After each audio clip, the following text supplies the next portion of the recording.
Ladies and gentlemen, welcome to tonight's Planning Committee.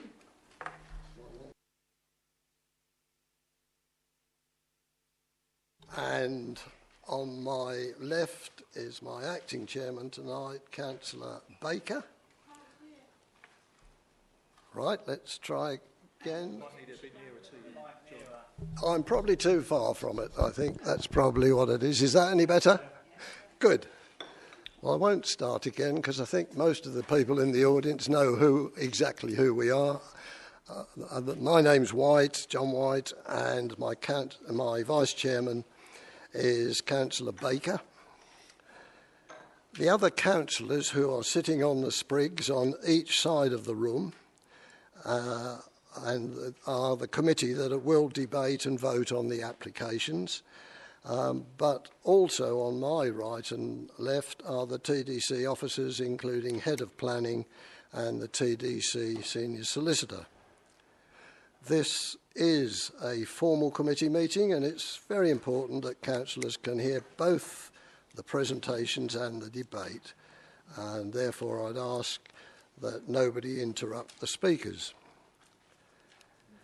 The order of business for the planning applications, in most cases this evening, we'll have an officer presentation, and then we'll have public speaking, then any further comment from the officer, and then the committee members will ask questions, debate, and finally vote on the application.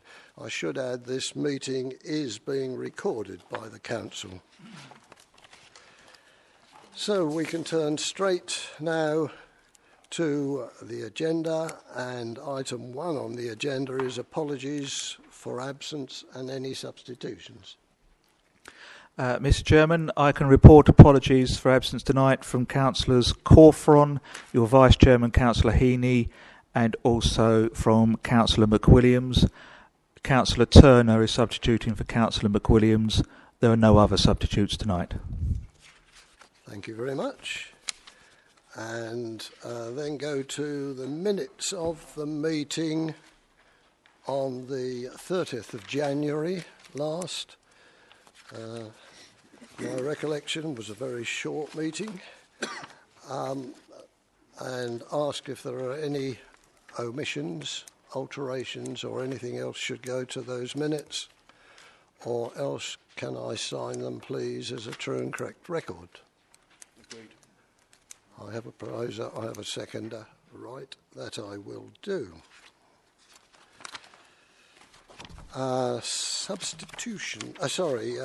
Declarations come next. Councillors are invited to declare any disclosable pecuniary interest or any other interests. And I'll start the ball rolling by saying application number 170280, that is land south of the crematorium. When that first came up in front of us, I had semi-recently left the St Joseph Beach estate, which are the applicants. I was a trustee of a fund, part of that. It's now 2 years since I left, and I've got no further interest, so I shall be taking part in that debate when it comes to it. Councillor Turner.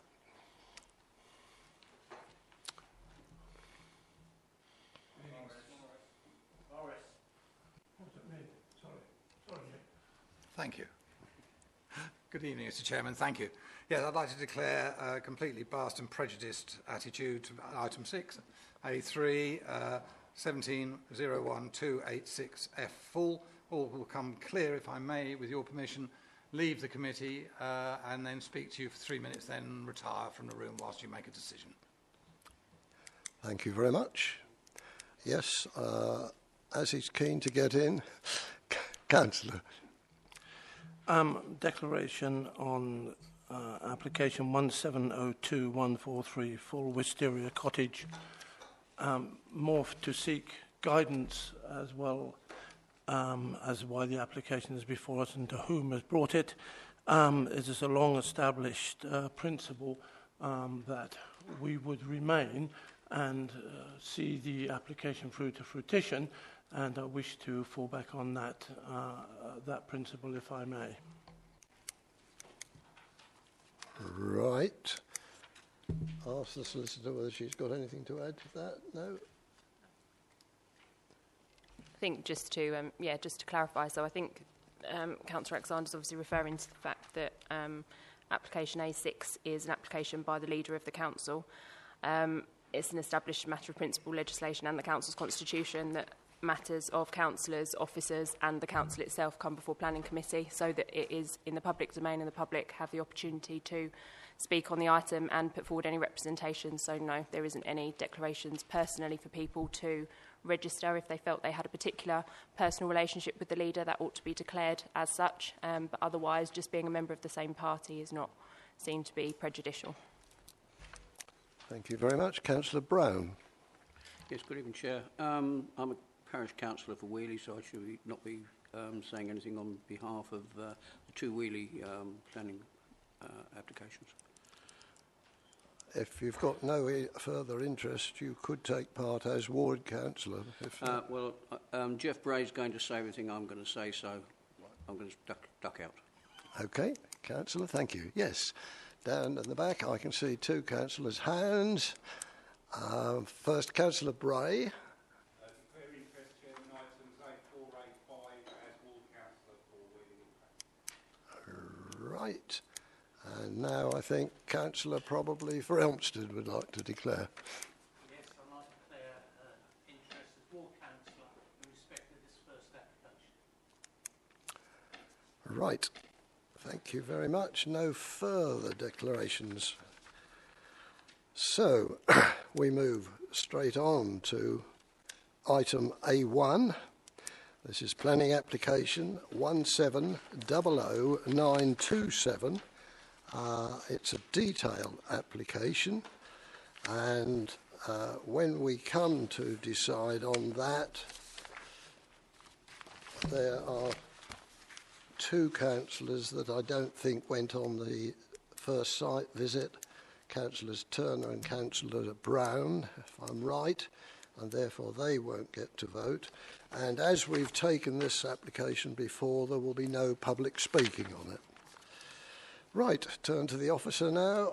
Item number 1. Right, thank you, Chair. This is a reserved matters application for construction of a new access to serve a housing development of 32 houses, which was approved at appeal. Just to draw your attention to the update sheet, where there is a typing error on paragraph 6.14. So the application was previously deferred from Planning Committee on the 29th of November for further information to be gathered and a site visit to take place. The site meeting took place on the 10th of January 2018, and following the site visit, further information has been provided by Essex County Council, who reaffirmed their position of no objection. So just as a reminder, the application site is this arable field here. You've got Tye Road in this location, Colchester Road, and this area has got outline permission for a small development. So these are some photographs which show that the site is an enclosed field, although the principle of development has been established by the appeal decision, and the application is for access only. This is a view that looks towards Colchester Road, and as part of the application, a footpath is proposed on the right-hand side of this photograph. So this shows the indicative site plan, which was submitted at outline stage, just to remind members of the indicative development that was proposed.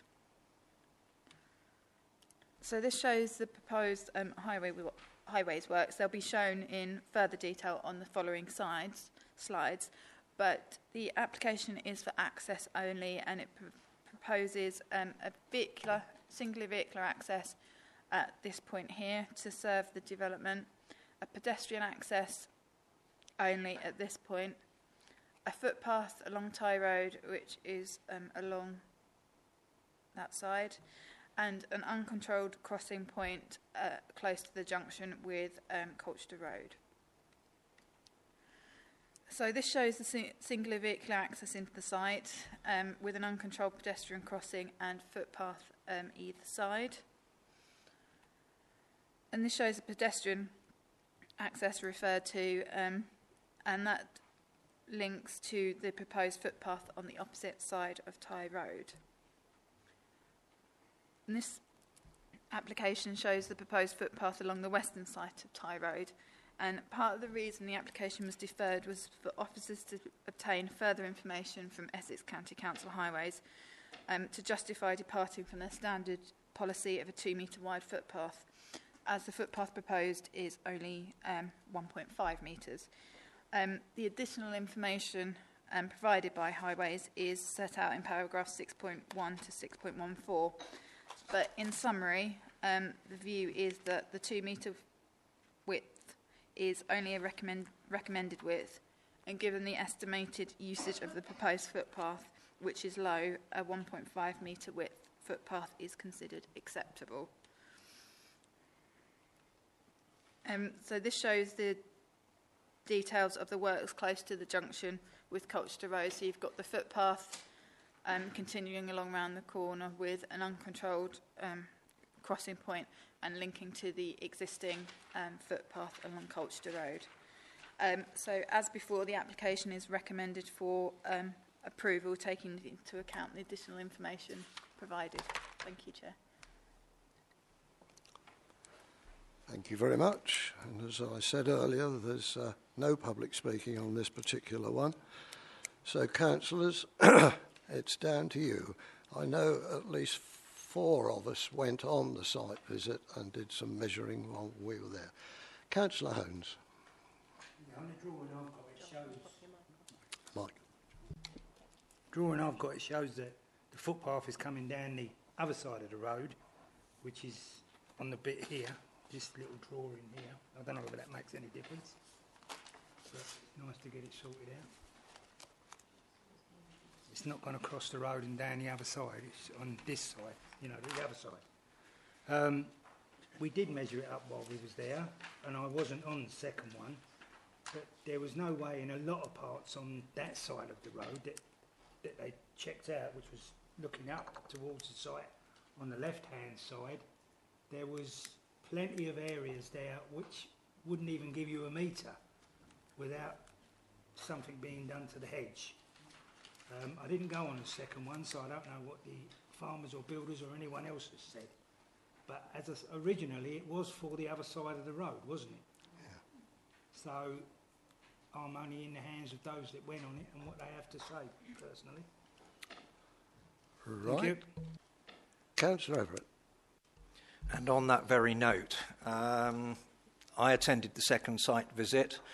I took my tape measure with me, and it is quite clear that the concerns of Councillor Bennison that were iterated at the last committee meeting here were somewhat founded, in that it is quite clear that the distance between the edge of the road and the centre of the hedge, which is where we actually measured to, in many cases was lower than 1.5 metres and certainly wouldn't accommodate 2 metres, and in much of the length of it wouldn't accommodate 1.5 metres width of path either.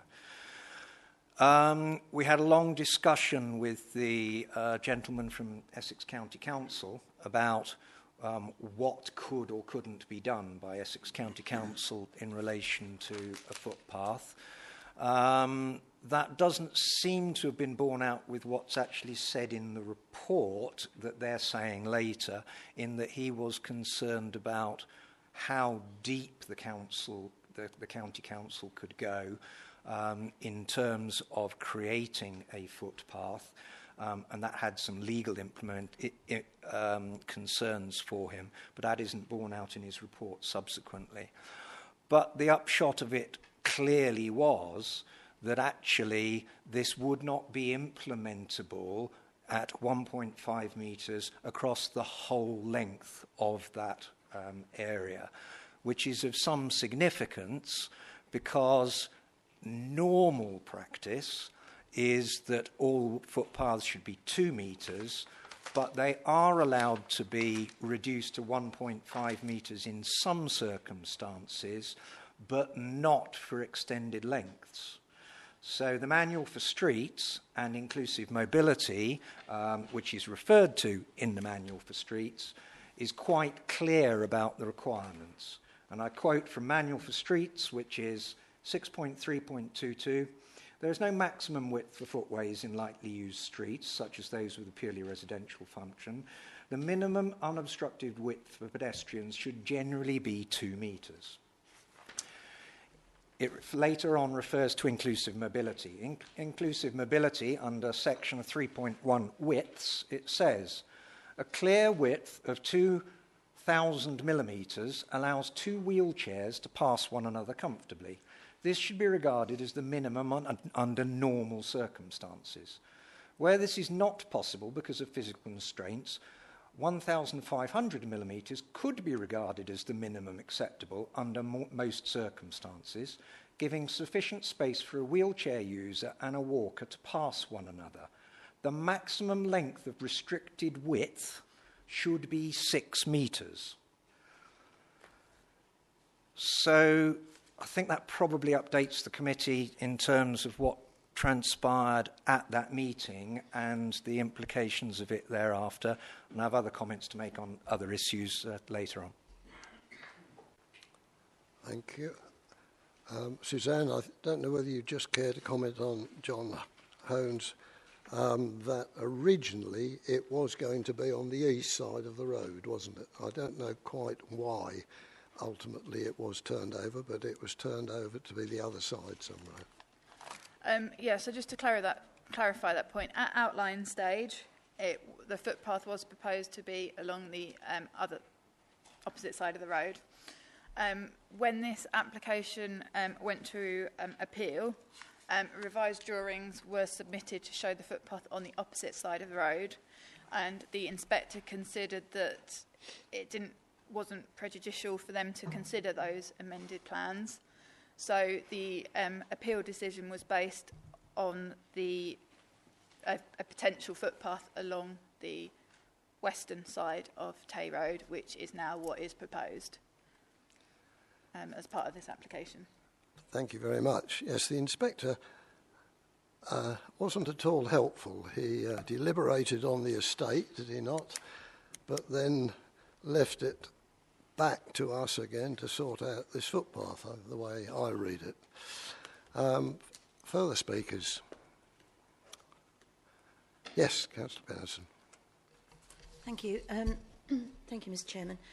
Could Suzanne elaborate on why it was moved from the east side to the west side? I understand it was because they were unable to build the footpath on the east side because of protected hedgerows.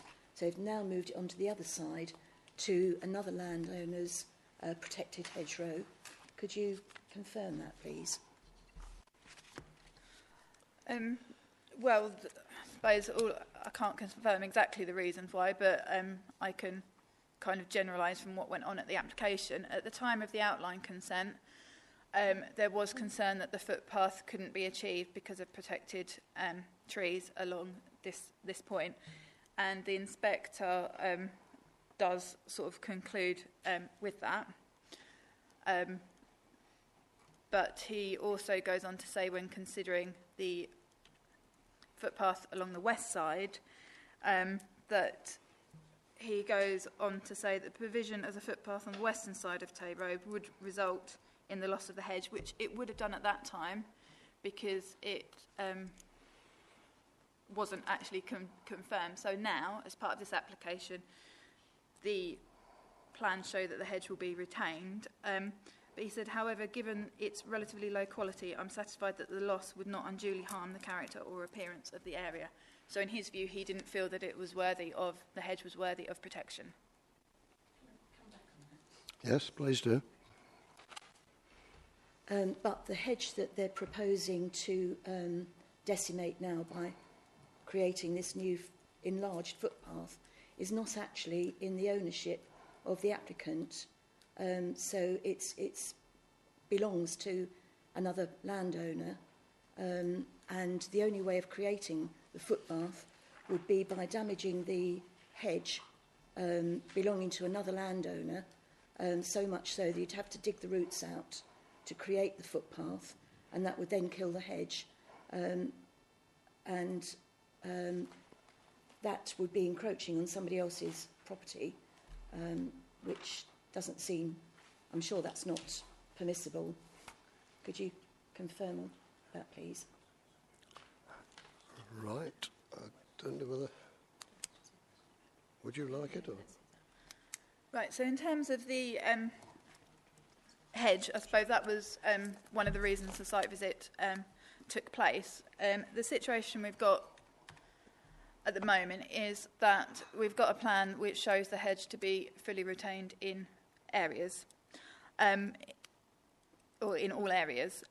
So at the site visit, there was a debate about what damage the footpath would be done to the hedge. I mean, in terms of planning permission, who owns a hedge is either nil, that not really part of it. It's not a material consideration as part of the application. I mean, in terms of the works that could be done to the road, it's the works. Well, highways are saying that the works can be done on highway land, and they've got rights to carry out works for maintenance and improvement on highway land tomorrow if they wish to put a footpath in. So I think the point of this application is that the ownership of the hedge is not a material planning consideration, and we've got a view from the planning inspectorate that says that the loss of the hedge would not unduly harm the character of the area. Right, I'm just going to ask the solicitor whether she wanted to add anything to it, and then I'll come.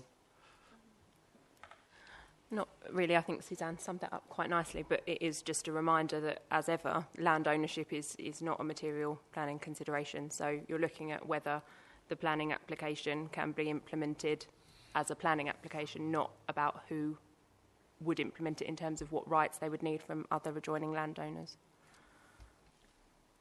Right. Councillor Everett, then I'll take Councillor Holmes. I fully accept that land ownership is not a planning consideration. However, a practical consideration is whether this could be implemented or not. Now, this goes right to the heart of the permission, in that if this cannot be implemented, then the whole permission shouldn't probably be implemented. That's something obviously for us to discuss as a committee as to how we deal with that. However, I would like to make the comment that without this access being actually achieved, I don't think that this planning permission can go ahead. And so it's likely later on in the debate that if we cannot refuse this application on the grounds of that we're looking at, then because it would be totally unacceptable without this actually put in place, then I think we'd probably need to look at a grampian condition. Thank you. Councillor Holmes. Sorry, I was away from it. Yes, Councillor Holmes. Not you, not that one. No. Susan. That's me. Can I just ask one question? You say the inspector in your update on the inspector when the four of them went out with an inspector, yeah, to see the area on their own, just the four of them, and that was it, one inspector. Just to confirm, it was the chairman, Councillor Baker, Councillor Everett. I think that was myself and Essex County Council Highways Officer. So it was an Essex County Council Highways Officer? Yes. Yeah. And was he quite happy, and did he know that it was only going to be 1.5 metres? Yes, it was his. He's commented on the plans and originally said he's had no objection, and following the site meeting and the additional comments raised, has reaffirmed his position of no objection. Thank you very much. Yep. Just picking up on that point, Councillor Holmes, obviously Councillor Everett has expressed a view about whether he thinks or not the application is implementable. You have to remember that Essex County Council highways are a statutory consultee, so generally we need to take their opinion as a professional one based on their professional judgment as highway officers, and if the matter came down to an evidential basis, bearing in mind that Essex County have been out to the site at least twice now, they're not likely to support TDC on any appeal that went the opposite way to their view. So we have to look at what would happen if we refused on highway grounds. That's something to bear in mind. Councillor Everett. On the comments of the legal officer, I'd like to quote from High Court of Justice, the Queen versus South Cambridgeshire District Council, an appeal in the High Court to a planning application. And I quote directly from this, paragraph 27. In my judgment, there is no evidence that the committee failed in its function. Having undertaken 2 inspections of the site, albeit different persons were present at different times, it was obviously open to the committee to reach a different view from the highways authorities, just the significance to be attached to the failure to provide visibility displays, in this case, of the recommended length.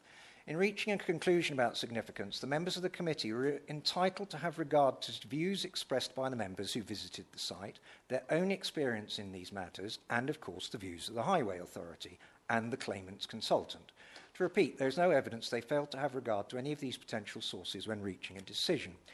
In reality, the claimant's case on this issue is tantamount to suggesting that the view of a local highway authority upon a matter of highway safety is always to be regarded as a view which should override all other planning considerations, unless there is a contrary expert evidence which undermines the view of the highway authority. In my judgment, that is not and cannot be correct.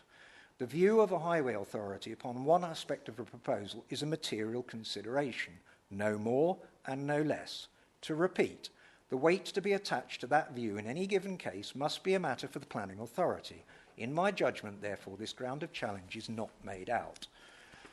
That was Honourable Justice Wynne Williams. I think that takes a slightly different view. That's your interpretation of that particular case, which I have to say I haven't read because it hasn't been brought to my attention before now, and it's not one that I'm aware of specifically.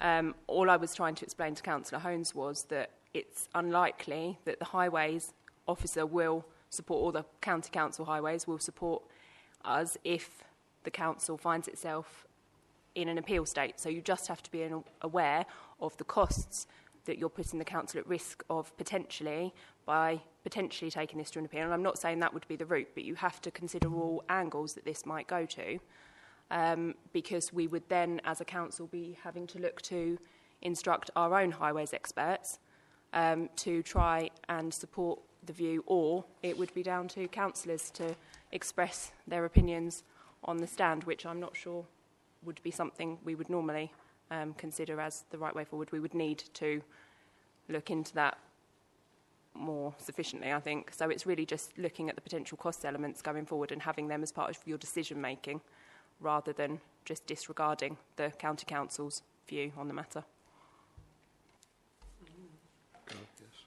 Which is exactly why I made the point. This goes to the heart of the planning issues that we are determining, and that we need to make sure that we have quite clear grounds that we feel are the reasons why we might want to either refuse, if that is the way the committee goes with it, or create a Grampian condition.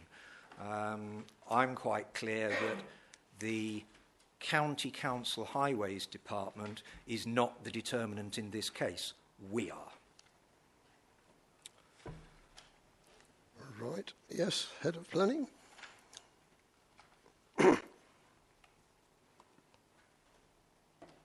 Thank you, Chair. I think the sort of various members have picked up on 2 or 3 obviously related points because they're all about the footpath and the hedge, but actually quite distinct points that it'd just be worth sort of teasing out.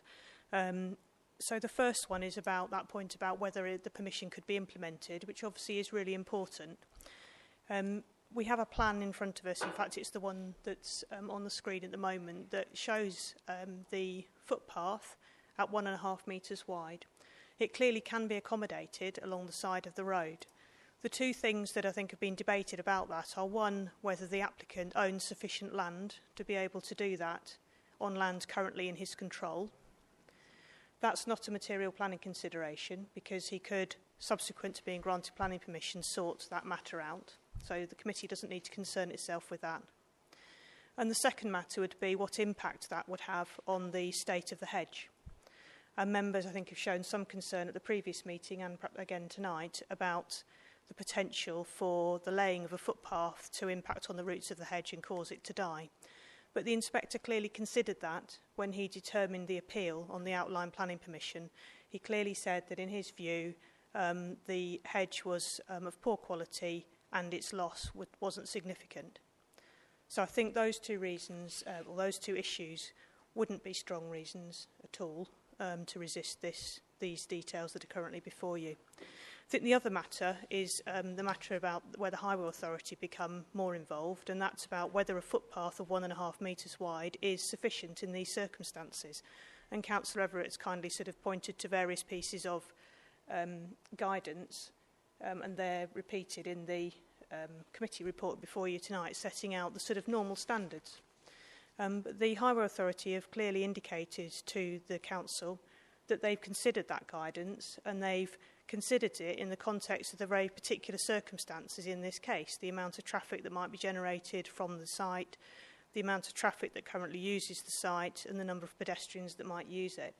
So it's quite a considered view, and I think really in line with what Charlotte said, I think the committee would need to think very carefully before making a decision that was contrary to an opinion given by the statutory consultee where they've clearly weighed up both the advice and the particular circumstances of this case. Thank you, Councillor Holmes. Thank you for that, Kath. We was there once, we went again, they went again. I think the officers have done the right thing on this. Originally it was going to go on the other side of the road, therefore they listened to us about that.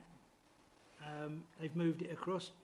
If they say that 1.5 is enough and they will get a 1.5 in there, then I personally believe there's no other reason to stop this, and I propose to approve it and let it go ahead. Thank you very much. Right, I'll take that proposal, but I'm going to have further discussions. I'm trying to be a bit of a peacemaker, and I think I know the answer. I shall get shot down. But nevertheless, I'll still try it. Is it not possible to put some form of condition or something like that on granting this application that says the application will only apply when we have proof from the owner of the hedge that he is willing for it to be taken down? I don't know. I expect the answer is no, but nevertheless I'll try it. And whether we can attach something to, it would have to be approval, that they can't start work until approval has been granted or by the actual owner of the hedge. Right. Yes. Councillor Everett, and then... I hope I can marry both of those two into to one single helpful response. I also agree with you that actually we need to approve this because we don't have legal grounds to do anything else. However, as I've mentioned a few times, I do think that we should put a Grampian condition on that. And so I would like to second your proposal, but with the caveat that the following Grampian condition be used. The development shall not commence until the footway and highway improvement works are completed entirely at the developer's expense. Now that's a Grampian condition. Nothing can take place until that has been achieved. Thank you. That could be helpful. He's seconded the original proposition, and the proposer accepts the slight amendment to it. Right. Okay. Before we vote on it, I'm obviously going to ask the solicitor and head of planning their views on that, unless anybody else wishes to speak first. They don't? Right. Who's going first? Kath, go first. Yes, I think there were 2 points. One, your initial one, could you condition it to say that we have to have sort of proof that the owner of the hedge gives consent?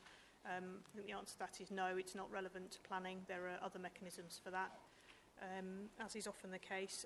But I think the good news might be that the recommended condition number 2 is pretty much what Councillor Everett said, I think, apart from he said not commence development and the condition says occupation.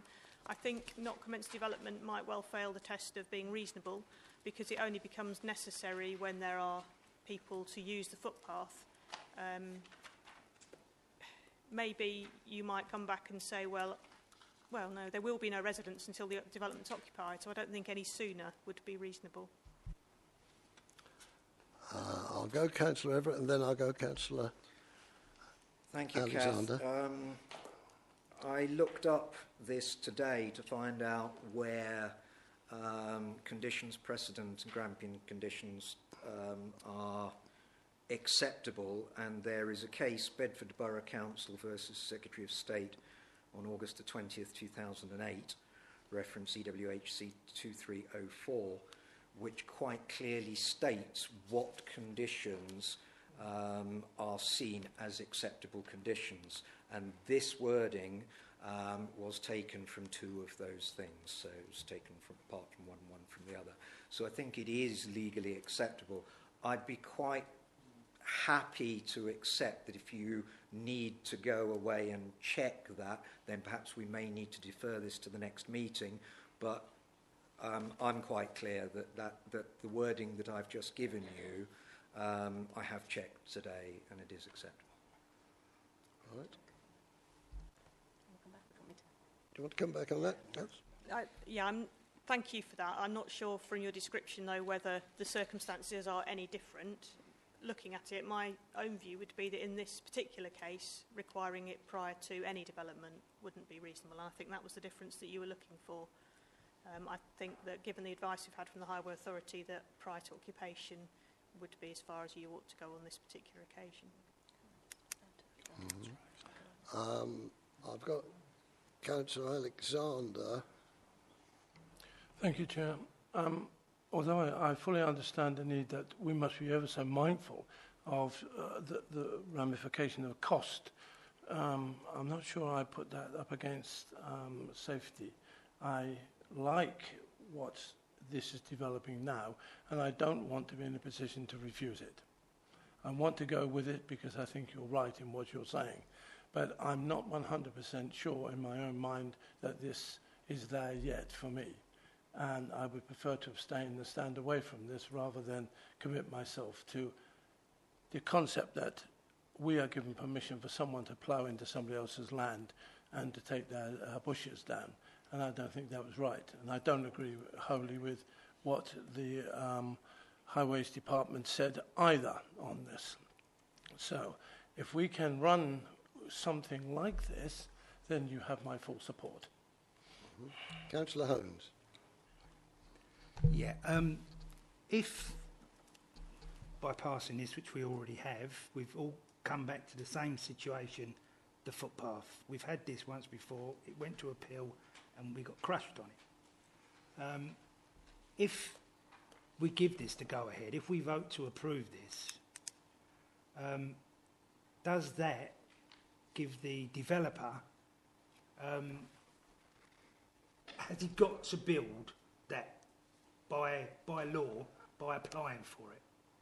Has he got to build that footpath, and has he got to build it at 1.5? Yes, there's a condition that ties him to the approved plans. That would be an approved plan, so yes, he would have to. I mean, I think my advice still on the prior to development commences would still be it might not meet the test of reasonableness. It might be that the developer chooses to do it early on in any case and may be, fairly relaxed about that point. But just down to that. Right, yes. Well, can I just say, this is probably a case of having to trust the builder or the developer. And I still say we should vote on approval. Just picking up on Kath's point, I would agree with her sort of advice on that. Obviously, each case turns on its merits, and she's giving advice on this particular one. I'm not quite sure what harm would occur, potentially, by putting the condition to be only prior to first occupation. You have to... Obviously, an application can be challenged, and approval in itself can be challenged just on the basis of an unreasonable condition. I can't... If you could tease out why there would be harm by altering it slightly to Kath's wording rather than the wording that you quoted originally, that might help us to understand why you would prefer that wording. I think for me, it's actually trying to be reasonable to the developer. The point here is that if they start building a whole load of houses at huge expense to themselves, and then subsequently they find out that they can't then implement the access works, which are absolutely crucial to the whole thing, then they've put a huge amount of money into something that they're going to lose. So I think it's only fair to the developer to say, right, we're going to be upfront, and that's actually part of the test for reasonableness of conditions, is we're going to be upfront and say that this is so fundamental to the planning permission that you have to do this first before you do anything else, because otherwise you're going to go to an expense that actually you will lose lots of money. So I think it is actually an element of reasonableness on our part that we are being upfront and saying this is so fundamentally part of the permission that it has to be done before you do anything else, otherwise you may go into expensive waste of money. Right. Councillor Baker. Thank you, Chairman. I think Councillor Everett's covered part of what I was going to ask. But if we go with the conditions that are here at the moment, not the amended ones that Councillor Everett put forward, and prior to occupation of the 32 properties and everything else, they cannot comply with putting the footpath in, where do they then stand? What's the next step, basically? I know that may not be a planning consideration that we should look at, but it's something that I want to get right in my own mind before I make a decision on the way to vote. Thank you.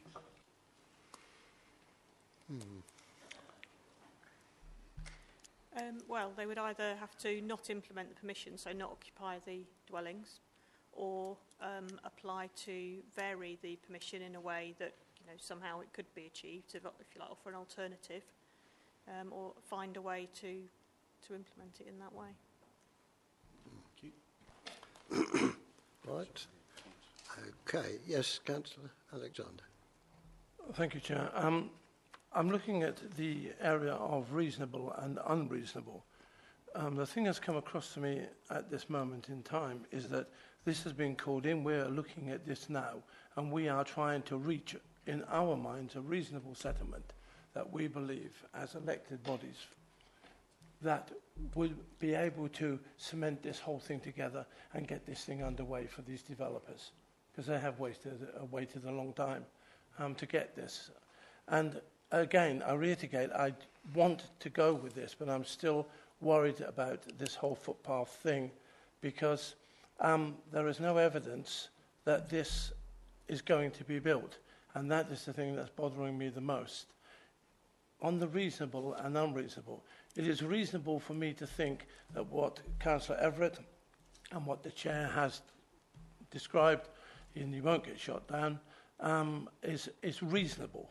I do not see anything that we're asking as unreasonable. So therefore, if the committee feels that this is a reasonable request, surely that is, in its own legal terms, reasonable, because we are the body deciding what is the application.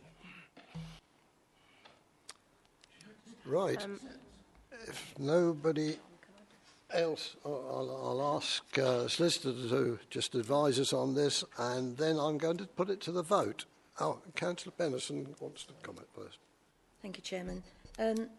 Just going back to the width of the footpath again, if it's reasonable to remove the hedgerow to make sure that a 1.5 metre footpath can be built, why can there not be a 2 metre footpath if the hedgerow is going to be removed anyway? The explanation, I think it's in our notes, it's certainly the Essex County Council officer said, as far as he was concerned, this will be a very lightly loaded footpath, and those that went on site would know that if you wanted to shop in Elmstead, and one would hope that they would want to shop in Elmstead, you'd go by car, you wouldn't use the footpath. The trouble with that particular road is safety. You've got 2 generators further up the road, you've got a gravel works up the road, and there's got to be some form of protection for the general public walking up it. So if 1.5 metres does it, reluctantly, I think we'd all want 2 metres, but if 1.5 metres does do it, then so be it. It's we've got to stick on safety, there's no doubt about that at all. Right, I'm going to ask the solicitor to comment, and then finally we'll take a vote. It was just to clarify, really, obviously, what the condition was that we were hoping to add in the end, whether it was going to be, whether the footway and highway improvement work should be completed prior to development or whether it should be prior to occupation. Obviously, we've heard people's opinions on that, so you need to make a decision before you vote as to how that condition is going to be before everyone can vote on it. The only proposal I have in front of me at the present moment is before development, unless anybody wants to put a contrary view. We've heard Kath and Charlotte's views on that. John? Yeah, I'll say again, we've been up and down with this, round the corners and everywhere else. I think we just have to put our trust that the builders, developers, will put this in and not try and come up with some way to wriggle out of it. I mean, if it's by law that they have to do it, then, unless they come up with another way, then I personally feel that we've not got a lot of option and we should pass it. Right. Yeah, sorry, as to the amendment we've agreed, Yep. not necessarily being Which the is first one. before development takes place. Yeah.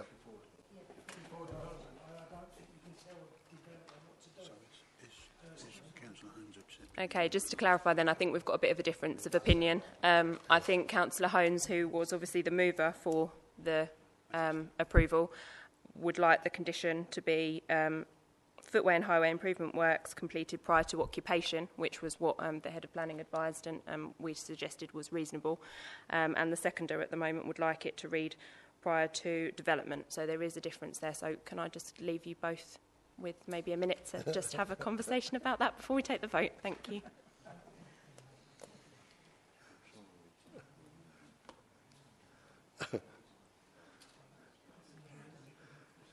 Whilst they're chewing that over, the other councillors that can vote, is there anything that you wish to add at this stage that might be helpful?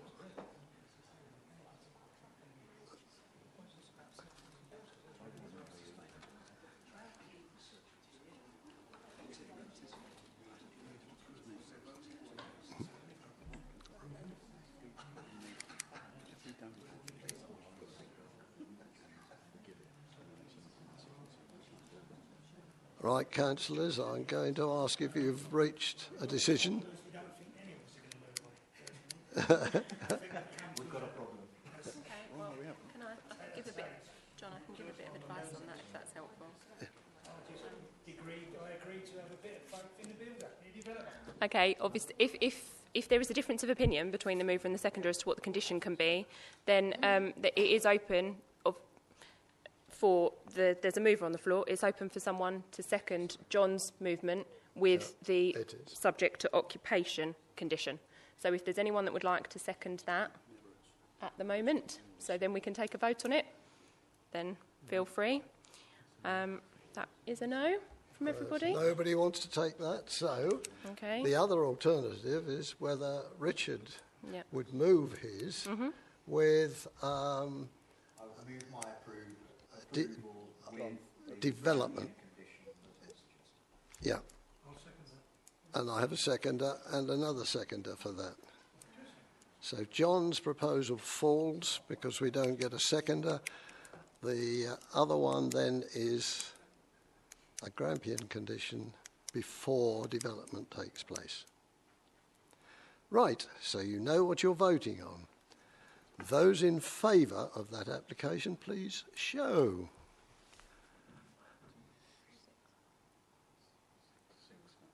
Six, Jim. Thank you. And those against, please show. 1. And that's the total number of people that can vote on this particular application. So the permission is granted with that, the other conditions and the Grampian bit. Right. Thank you. Now, we then now move on to another deferred application. It's planning application 1701316, and it's land at Robinson Road, Brightlingsea. And turn to Suzanne.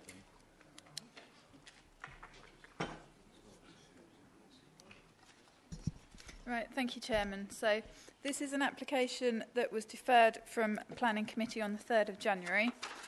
And the reason it was deferred was to enable further discussions and investigations to take place between officers and applicants with respect to a number of issues, including the need for emergent surveys for any potential bat roosts, the need for a Phase 2 survey for the potential of hibernation of great-crested newts, the potential removal of the vehicular access from the application site onto Wilfrid's Way, the query about the removal of the hedgerow along Robinson Road and the width of Robinson Road, and the undersized garden areas which failed to comply with our policy HG9. So I refer you to the update sheet where reference is made to an additional letter of objection which has been received, and I will go through the presentation to remind members of the proposal. So the site is outlined in red on the plan, and it comprises of agricultural land. It's located adjacent to the eastern edge of Hopkins Home's current development, which is this area here, and that is what's referred to as Wilfrid's, where Wilfrid's Way is. To the northeast, you've got existing bungalows of Greenhurst Road, and Robinson Road to the north, beyond which is there's a former mineral extraction site. So this shows it in aerial view. So it's this area here. You'll see the evidence of the extraction site and the surrounding agricultural land. So within the 2007 plan, which is this one, the site lies outside the any development boundary and within the coastal protection belt.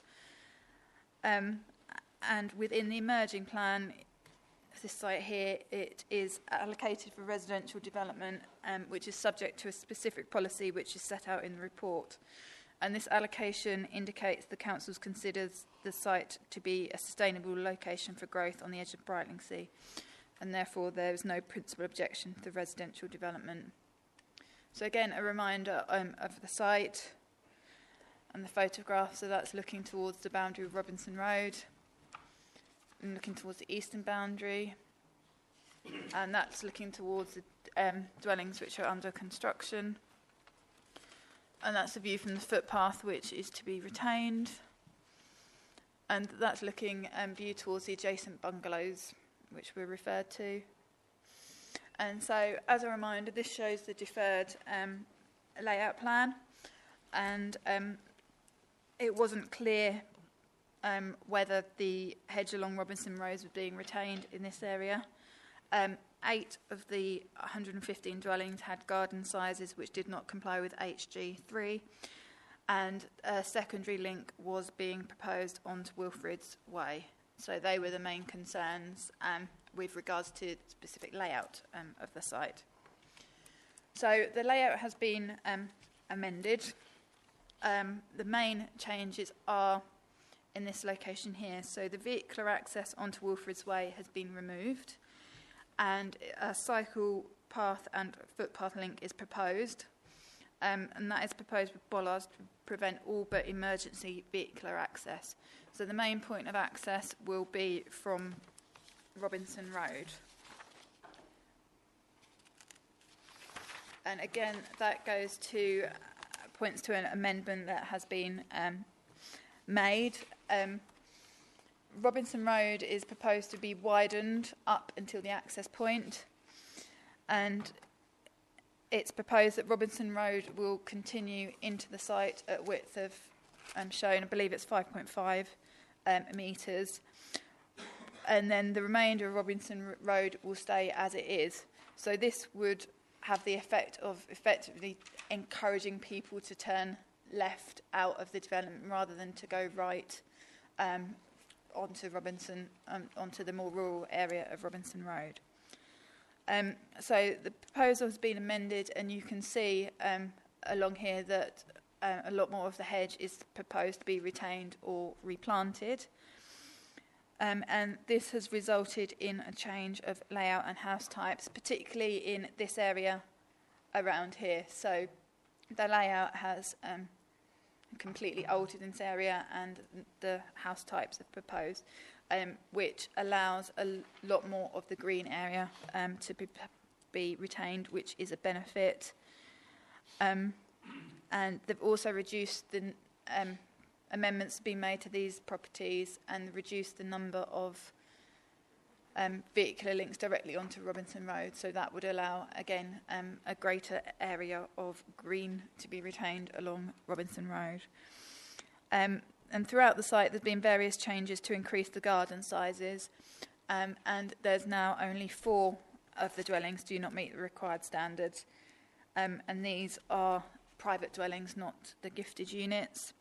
And as a result of these changes, the mix of units has changed, with an increase in the number of 1 and 4 bedroom units proposed, and a decrease in the number of 2 and 3 bedroom units proposed. So all these amendments are considered to be acceptable and still retain an appropriate layout. There's a mixture of apartments, bungalows, and semi-detached and detached properties throughout the site, and also a mix of different heights of bungalows, 1.5 storey and 2.5 storey. So you've got a 2.5 storey within the site, and the single storey more along the routes proposed, or more along the boundaries with the adjacent bungalows. The parking hasn't changed, so it's still in accordance with all the standards. And the proposed changes do not affect the impact in terms of neighbouring amenities, apart from the added benefit with the loss of the vehicular access onto Wilfrid's Way. So to address the concerns from the committee regarding the need for bat emergent surveys and the potential of great crested newts, an updated assessment has been submitted, and this is summarised in paragraph 3.24, but basically concludes that further bat surveys are not required ahead of the determination of the application, as existing surveys have shown that any roofs present on site would only support low numbers, and sufficient mitigation is proposed, which is recommended to be secured by condition. And with regards to great crested newts, it's considered it's highly unlikely that they're present on the site, and that's for three main reasons. In that it's most common for great crested newts, or to encounter great crested newts within 63 metres of a suitable breeding pond, and in this case the nearest breeding pond is 150 metres to the north. And also there are very few linear features between the ponds and the site, making it highly unlikely that the newts would migrate to this site. And also that there is a large quantity of suitable habitat near the ponds, which reduces the likely dispersing distance of the great crested newts.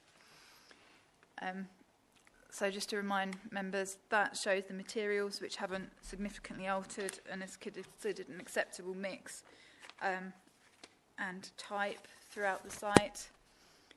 And again, the areas of landscape which haven't altered, and the landscape officer has commented on the application and has no objections.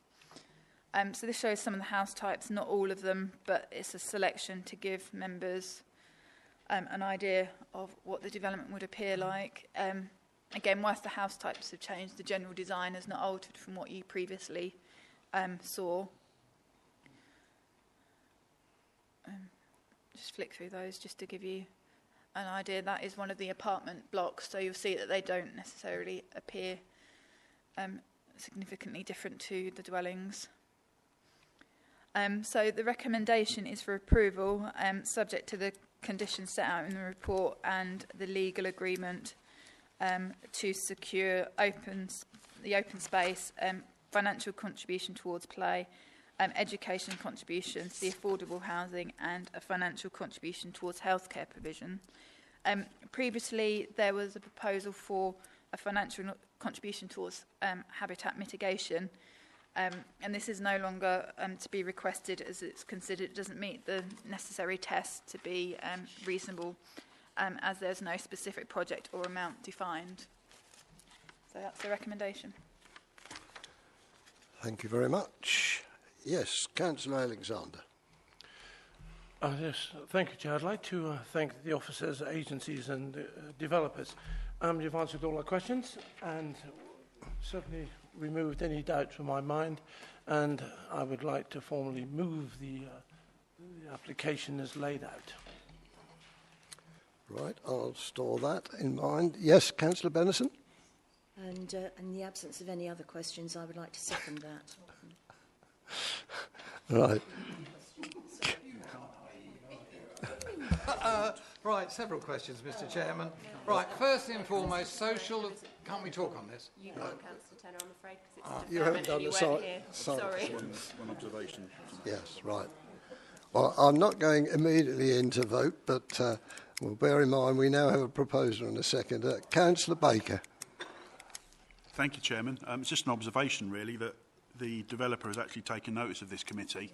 I'm extremely pleased that they took notice of my comment with regard to joining the two developments together, and that we've now got this narrow thing and cars can't drive through the whole estate.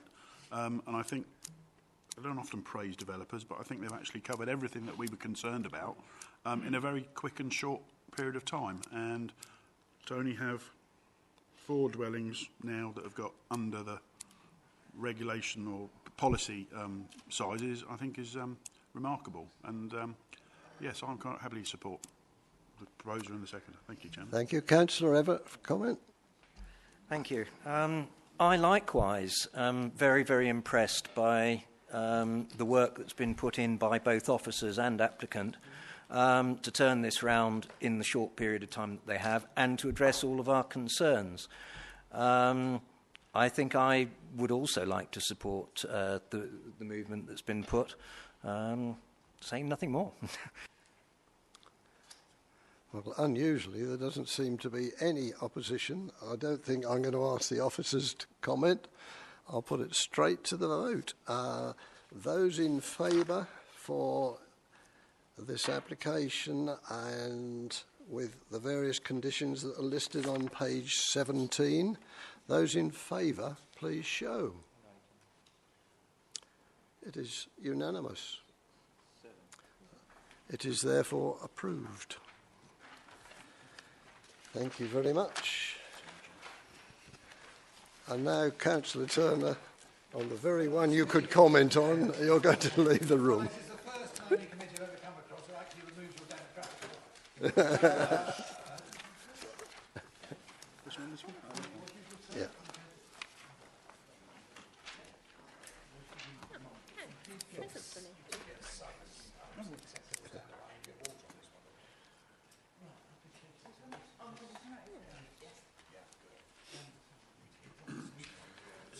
Right. Is only Nick speaking on this one? Yeah. Well, Nick, are you leaving us and then coming to? And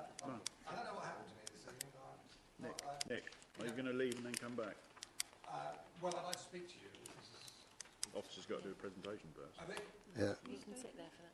Yeah, Yeah. It's going to. It's still going wrong, isn't it? Yeah. Can you just, is he, John? Sorry. Is he speaking as town councillor? No, I'm going to be very tolerant on this one. Normally, you know, we give ward councillors 5 minutes. And Nick was going to speak as a Frinton and Walton town councillor, in which case he would only get 3 minutes. And far be it from me to extend, but he is a councillor that is affected an adjacent ward, and therefore I'm going to exercise my rights, and when he does speak, I shall give him 5 minutes. That's very generous. I hope to do it within 3. Thank you. Right. And we'll let him stay. Yeah. Okay, then in that case, straight to Mrs. Bicknell. Thank you, Chair. This is a planning application to construct a flood wall to protect the sewage treatment works by the John Wester Nature Reserve and also some agricultural land at Walton-on-the-Naze. It's before you tonight because it's a planning application that's been made by the council, and so the constitution requires that it's presented to committee. So this plan shows the application site, which is in sort of 2 parts really. There's the large field here, and then there's the bund that's to be constructed is here. So the large field is where the material will come from to construct the bund here. Okay. Over here is the sewage treatment works, which will benefit from the bund being constructed, and the nature reserve is up there. And there's an aerial view of the same general area. So there are the sewage treatment works. The field, known as a sort of borrow field, so that's where the material is borrowed from to construct the bund along there. There's some photographs of the site. So that's the existing grassed flood wall. If granted permission, the new flood wall would also eventually be grassed. Obviously, it would take a little while to establish, but that would be the general appearance that's proposed. And then a view over the top to the grassland and the borrow dyke. And there's a rather impressive aerial view of the site. So the field we're interested in is this one here. There's the sewage treatment works, and the bund to be constructed would be along here, out to join onto the existing seawall that currently runs along in that direction.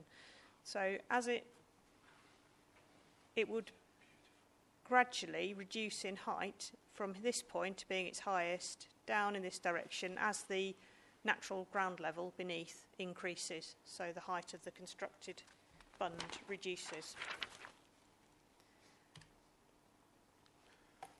Okay, so we need to turn to policy to think about determining this application.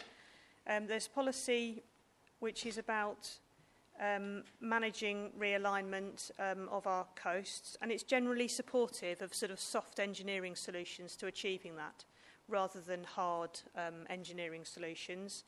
You may have seen that when you went on your site visit, there's sort of temporary measure in place in parts of concrete boulders in cages but they would be removed if granted permission for this as a replacement. This would be a much softer, in appearance at least, engineering solution with clay being used beneath the grass. And the other requirement of that policy is that the nature conservation benefits would be maximised and there would be limited impact on the landscape, or not a negative impact on the landscape. So at this northern end, the bund would be about 2.9 metres in height to marry in with the existing seawall. And as I said earlier, it would gradually reduce in height and therefore it can reduce in width as it proceeds south. Along the top of it, you can just about pick out on there would be a footpath provided, which would be a link between the existing seawall back up to the facilities at the Naze. In total, it's about 260 metres in length. Now, we also have a policy in the local plan which requires that development in coastal protection belt, of which this is one, have to have a compelling functional need. In this case, the argument is in order to provide protection to the sewage works and to the nature reserve, and probably on your site visit you will have seen what an interesting sort of relationship the sea currently has with those sewage works and how this will help to improve that. If I can take you now to the update sheet, and there's quite a long update in relation to this application. But there are just three key points really. First of all, Natural England's comments. They've confirmed that they're satisfied in terms of the impact on the protected site. So it is a very sensitive area, very important area in ecology terms. So there's the special area of conservation, the special protection area. It's also a Ramsar site and the Hanford Water site of special scientific interest. But Natural England have concluded that there are unlikely to be adverse effects on any of those protected areas, and so have no objections. Natural England don't provide detailed advice about protected species, so officers have used the standing advice to assess those. And the couple of key points really are the extended Phase 1 habitat survey really drew out two issues. One about water voles. So there may be water voles there, but water voles apparently are unlikely to go further than 20 metres from the body of water. And in this case, where the structure is proposed, it's further than that from the pond, where they might be. And secondly, although reptiles weren't found on the site, there's clearly the likelihood that there might be reptiles because the type of habitat, the grassland habitat, would support reptiles. And certainly adders, grass snakes and slow worms have all been recorded up at the Naze. So subject to a condition that a survey is carried out prior to works and that clearance is undertaken in a suitable manner to mitigate against harm to them, then the recommendation is for approval. The red line plan has been amended, if you were aware of the previous one, to include the whole of the borrow field rather than just the bund itself. So there's no importation of material from outside the borrow field, so there won't be trips of lorries coming up to the Naze through Walton because the material for the construction just comes from the field adjacent. So, Chair, the recommendation for this application is for approval. Thank you very much. Well, I don't have any member of the public speaking for or against, and now, as you heard, I'm going to ask Nick Turner if he'll speak. If you would, yes, that would be handy, I think.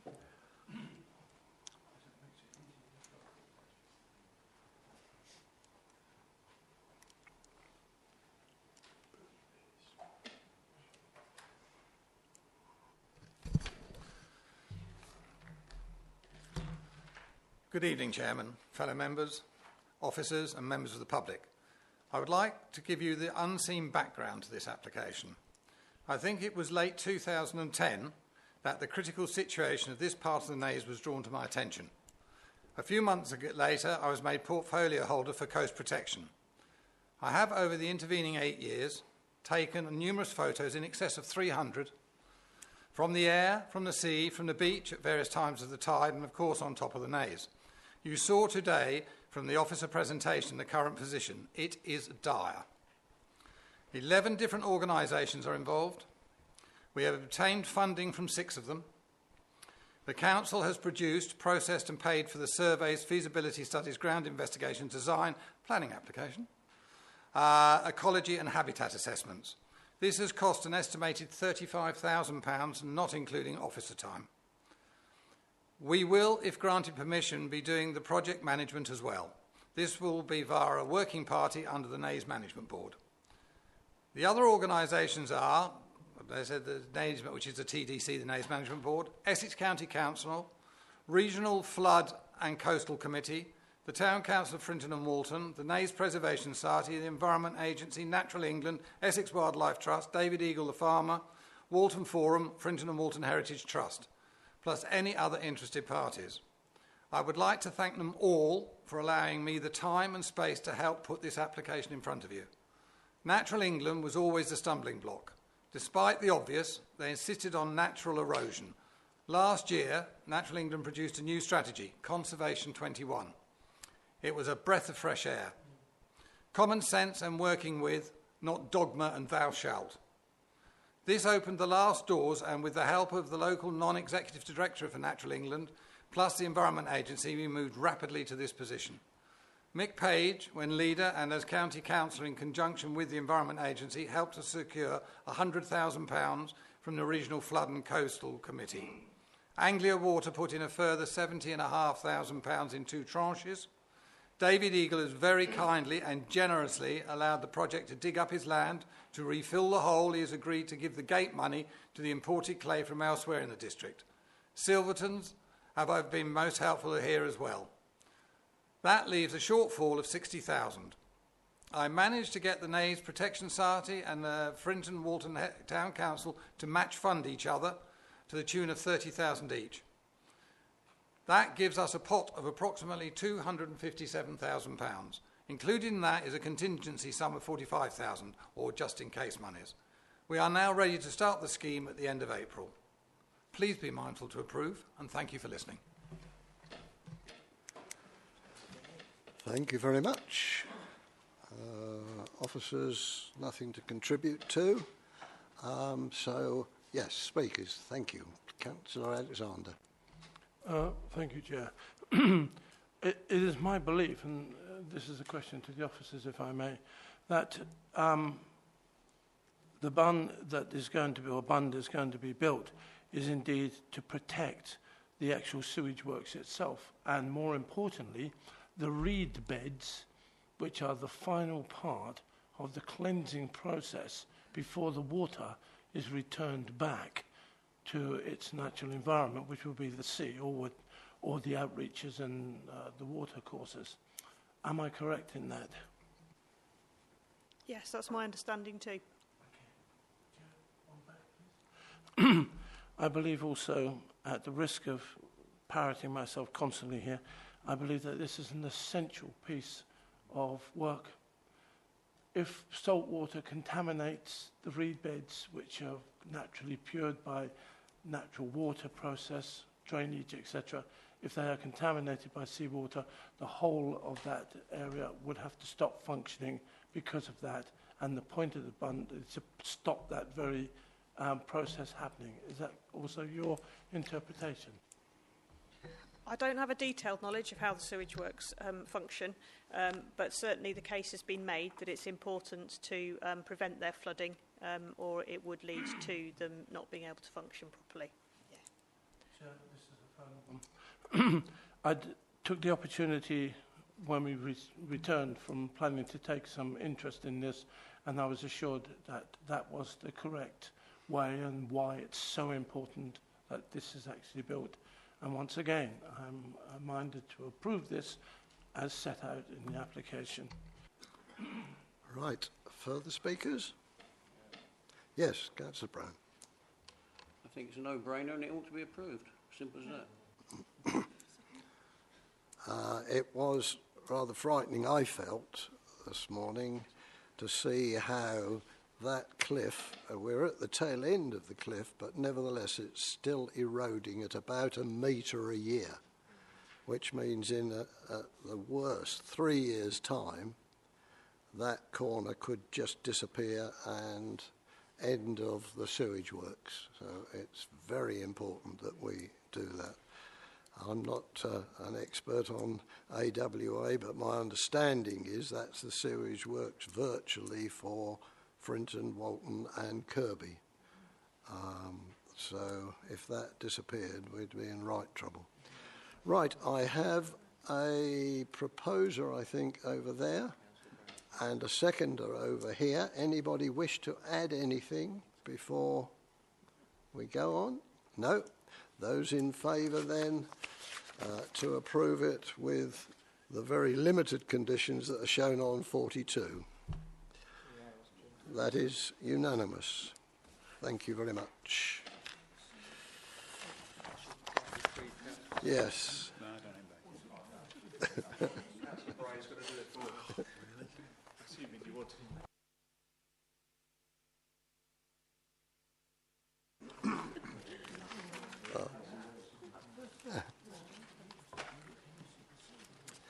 Right.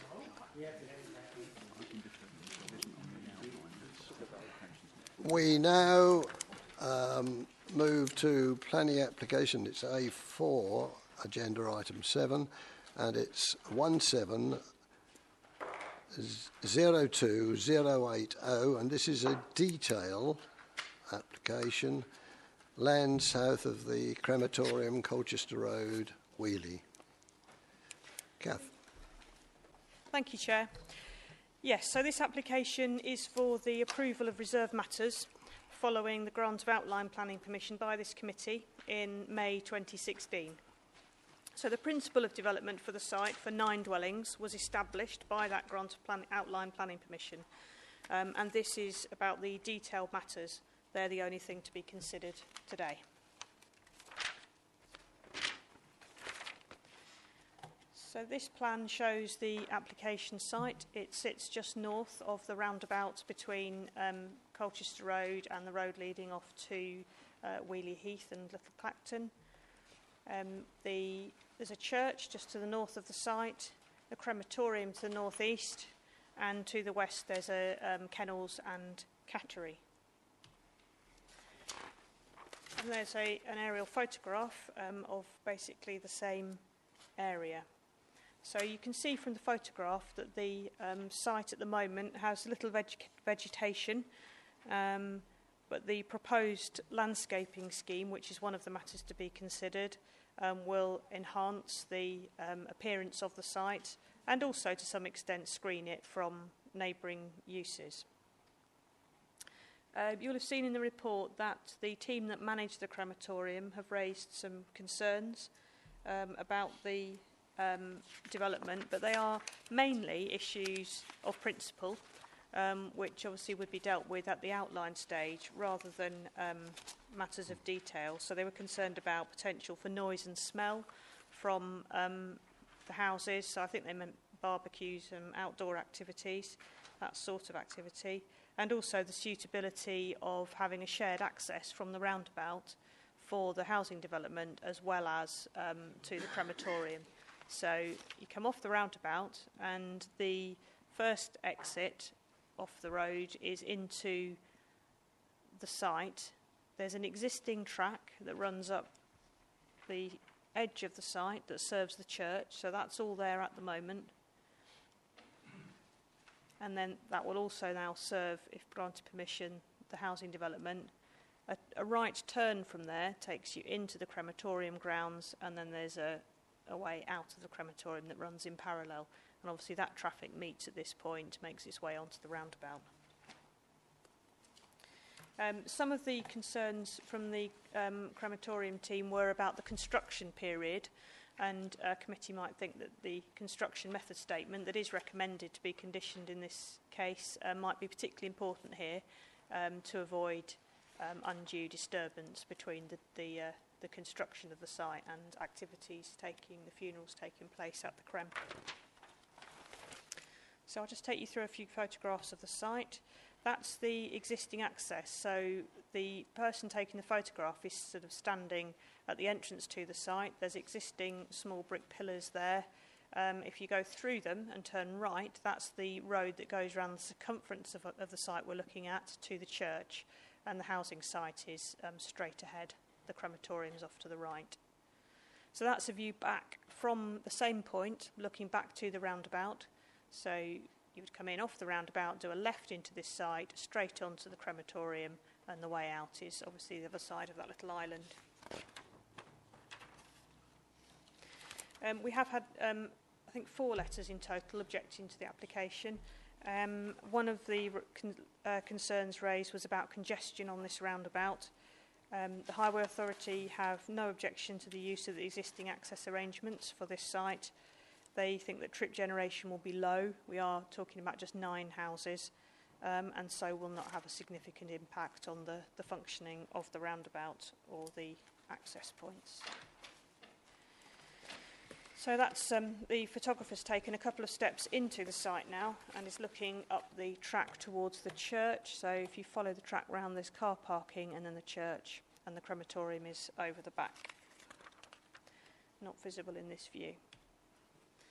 And there's a clearer photograph across the site to the church at the back of the site, and again the crematorium is off over here somewhere. And then that's the western boundary of the site, so between the site and the kennels and cattery adjacent. A very similar view, there's the track round to the church, and this is the site that we're looking at, and the crem is hidden over the back there.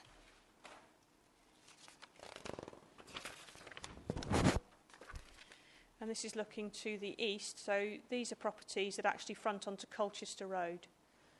So this is from within the site, that's the boundary of the site, and you can just about pick out the driveway to the crematorium on the other side of the existing hedge, and then those properties on Colchester Road. Okay, so this application is looking for approval to this layout plan. It comprises 9 dwellings of 4 and 5 bedrooms off 3 internal roads, so 4 of them front onto this road, which is the first part of the existing road up to the church, and then there's a road straight ahead here with 3 dwellings from it, and then there's a small private drive which serves 2 dwellings. All of the gardens are above the standard of 100 square metres, and all of the dwellings have 3 or 4 parking spaces each, including their garages, and there is also some visitor parking.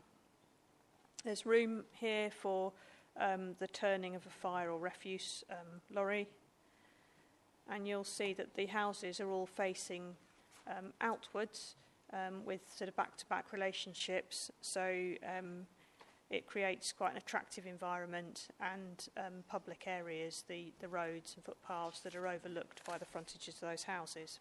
There's good separation between the dwellings. They're quite substantial properties, and none of the relationships are too close to cause any concerns about undue overlooking.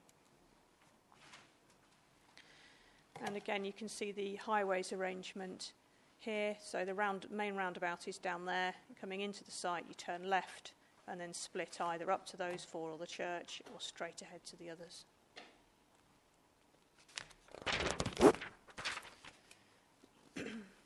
This is the landscaping and fencing plan.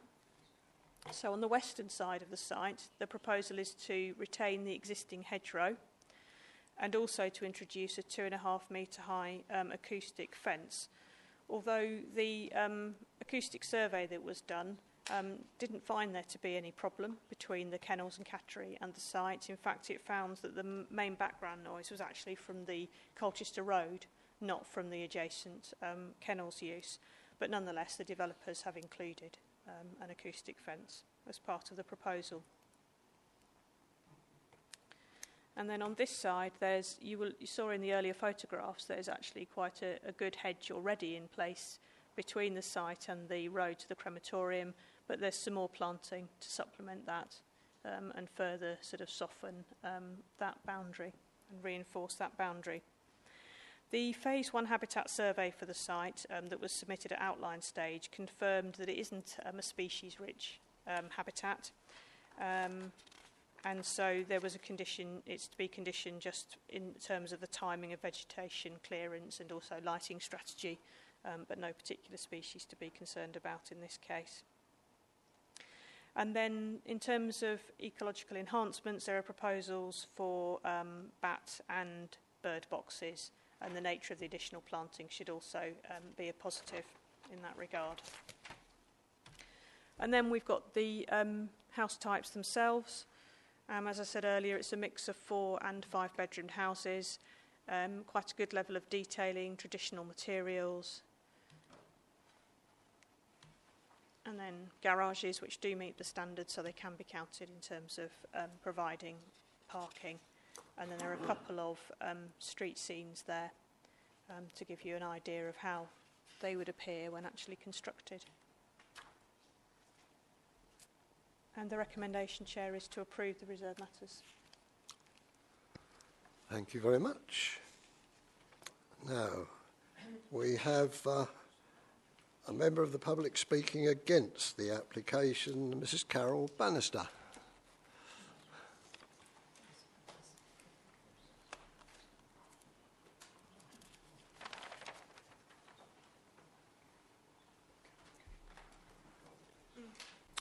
Welcome, Mrs. Bannister, and you appreciate that once you're ready, you've got 3 minutes. Thank you very much. I'm speaking on behalf of the residents of the entire district who visit the crematorium when mourning and remembering their loved ones. Although I'm fully aware that the principle of development was previously established after the submission of an outline application, a number of issues appearing in this reserved matters application give me cause for concern. For example, the land outlined in red on the submitted plans is not all in the ownership of the applicant. The area of road in front of the 2 brick plinths is owned by Tendring District Council and is clearly shown on the crematorium's title plan. In fact, the area in question has been used for decades by hearses and horse-drawn carriages to wait briefly when necessary and without causing an obstruction for the principal mourners to catch up. On more than one occasion, I've also seen the empty carriage and horses waiting there to be picked up by a vehicle after the coffin has been carried into the chapel.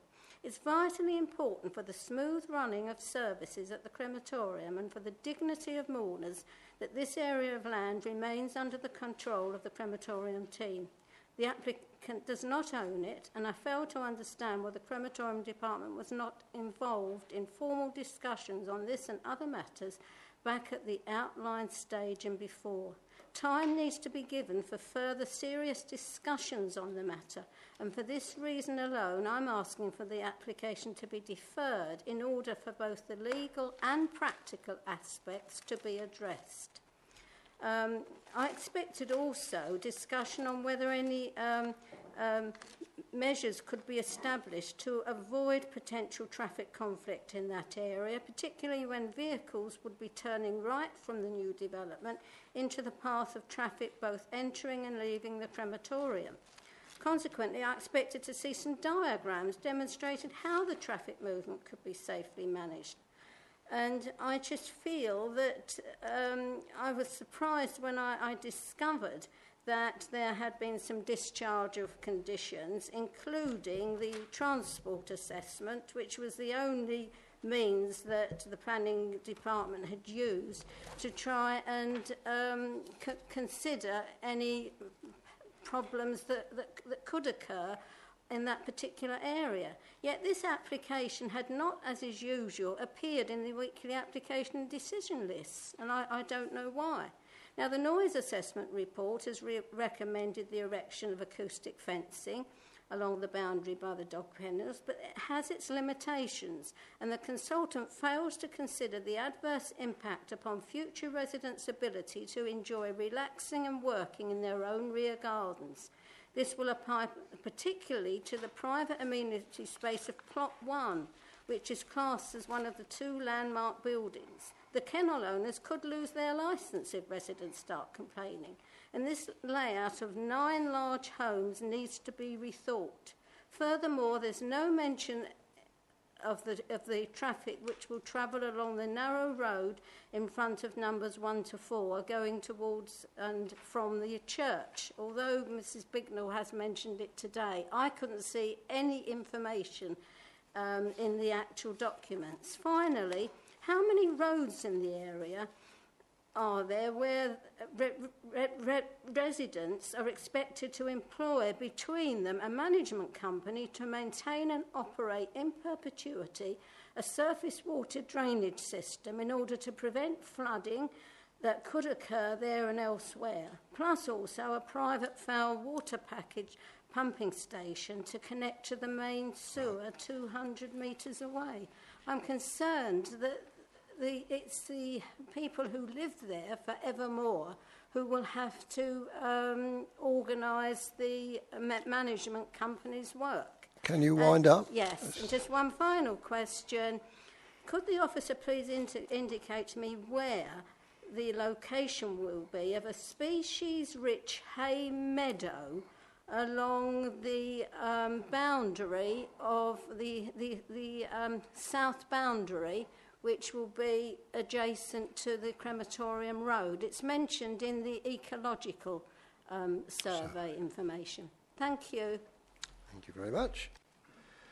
And now, on behalf of the Parish Council, Councillor Christine Hamilton, please.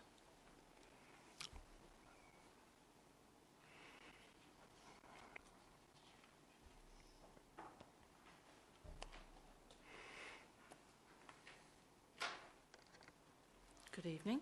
Good evening. Christine Hamilton, Chair, Weeley Parish Council.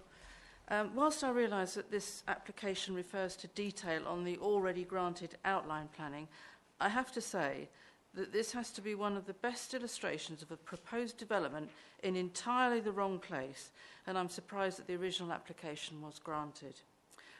The Parish Council still objects to this planning application on the basis that there is woefully insufficient visitor parking, given the size and number of properties, and given the size of the houses. They are allocated small plots close together, and so would constitute overdevelopment.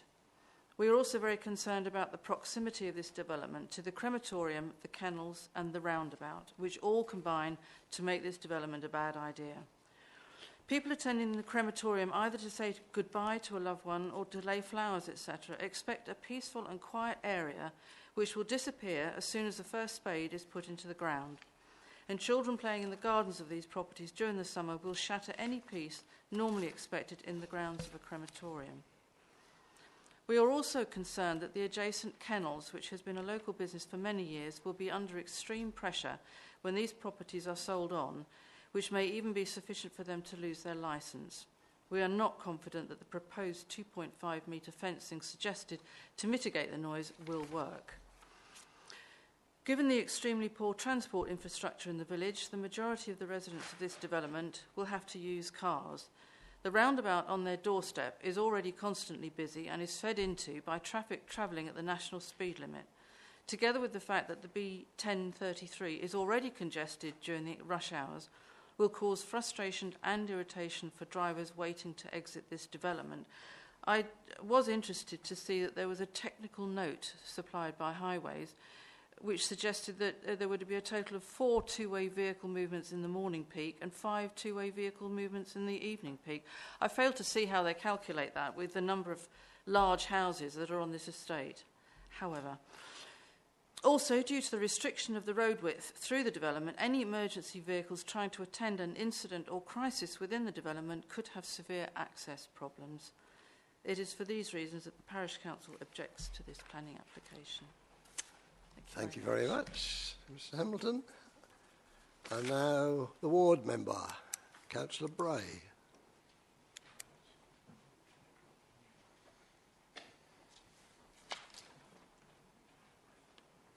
Good evening, Chairman. Good evening, Committee. I'll be very brief because I think most things have already been said and very well said by the two previous speakers. I was horrified when this was passed, absolutely horrified. It's quite unusual to see a crematorium built next to a housing estate, and I'm sure there's a very good reason for that. This worries me a great deal, but I understand now that it has been passed and therefore the principle for development exists. I did, however, feel that it should come back before the committee. Our officers are excellent at the job they do, but their job to do is a professional one. They are experts in planning. This is an incredibly sensitive area, and decisions relating to it should be made, in my opinion, by elected representatives and not on delegated legislation. That is why I asked for it to come back tonight. There are many reasons, and we've heard them all, why this development, in my opinion, should never have been allowed in the first place. It's interesting to note that there are 9 houses here. This is a number you will see pop up quite a lot. A cynic could say there's a reason for that, but I'm not going to be cynical. Clearly, there are issues with the entrance, serious issues with the entrance. It is absolutely inevitable the vehicles coming from the new development will be cutting across funeral entourages and vice versa. This is not a good idea. We have probably, most of us in this room, I suspect, been to the crematorium for the wrong reason, and probably most of us will go again, at least once. It would be nice to think that when we do, we won't be faced with 50 decibels of Def Leppard or the smell of a burning barbecue in the background. What I would ask this committee to do now is to implement conditions. And I don't even want to be specific about the conditions. This is not an average application. This is next to our crematorium. It's a sacred place. We need to make conditions that protect the area of the crematorium in every way possible. And I know that I can trust you to do that. I agree with Christine. It should be refused. I agree with Mrs. Bannister. It should be deferred. But if you can do neither of those things, please try and protect our crematorium. We'll all need it one day. Thank you. Thank you very much. And now the agent for the applicant, Bethan Roscoe, please.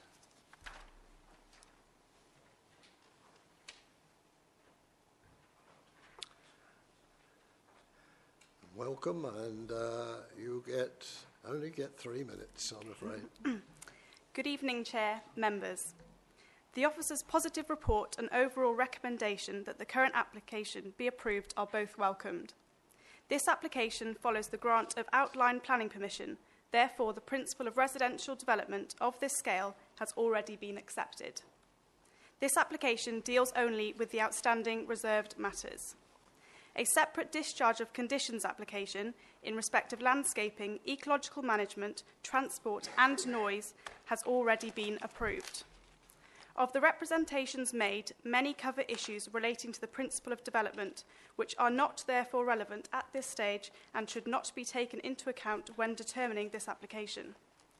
The proposed development provides a low-density scheme closely aligned to the indicative plans of the approved outline application.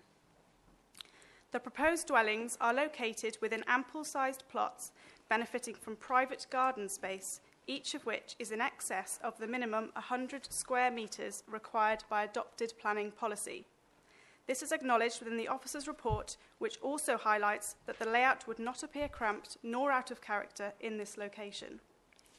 The application has received no objections from its immediate neighbours, which include the commercial kennels located at Saxon Lodge and the church. It is evident that the issues raised by the public realm team as operators of the crematorium are primarily concerned with the principle of development, which has already been accepted. Essex County Council Highways have provided no objection to the scheme and have advised that there is no need for a transport assessment to be provided. Notwithstanding this, the applicant has submitted an additional highways technical note in respect of the site's access and limited highway impacts, which has been considered satisfactory by the authority. To confirm, the site's access and visibility splays lie entirely within highways land. In any case, land ownership is not considered a material consideration in the determination of planning applications. The church to the north of the site will continue to use the shared access within the site. Car parking is provided comfortably in accordance with Essex standards. Additional overspill car parking can be accommodated in the adjoining church car park, which is owned by the applicant, albeit not strictly necessary to meet the required standards. The noise assessment demonstrates that the proposed scheme should be considered acceptable in any event, having regard to the existing noise environment. Nevertheless, the scheme implements the recommended measures to further reduce the likelihood of any complaints, including acoustic fencing to create a visual and noise barrier, which, being set amongst existing and enhanced planting, is not considered to represent an alien feature within the surrounding context. The submitted drainage strategy confirms that surface water can be appropriately addressed and that Anglian Water has capacity to accept foul water from the proposed development. It is therefore respectfully requested that you support the officer's recommendation and approve this application.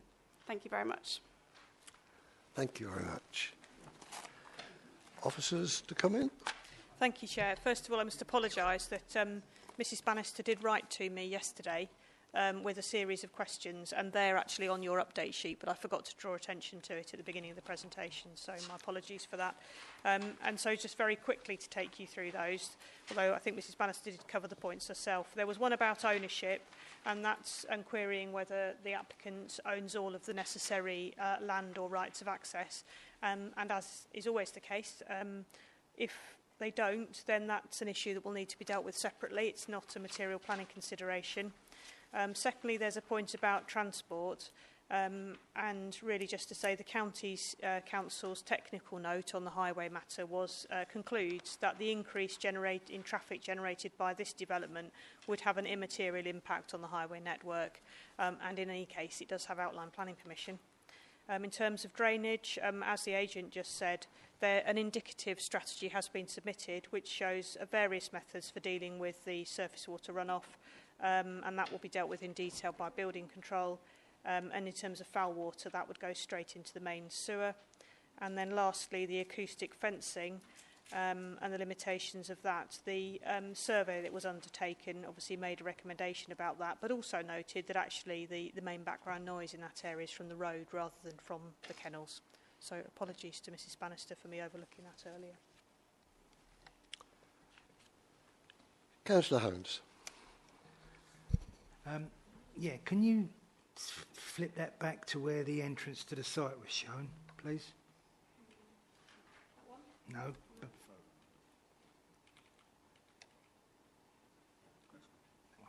That's it.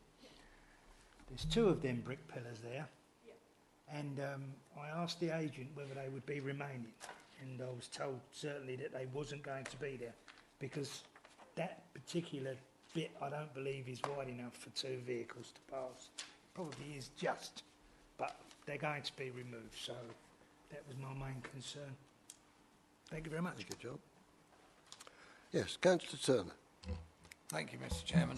Yeah, I think a lot of the thoughts have been already mentioned by Mrs Bannister, Mrs Hamilton and Councillor Bray. But we must, and have certainly issued from the crematorium, and I am speaking, I must declare an interest here.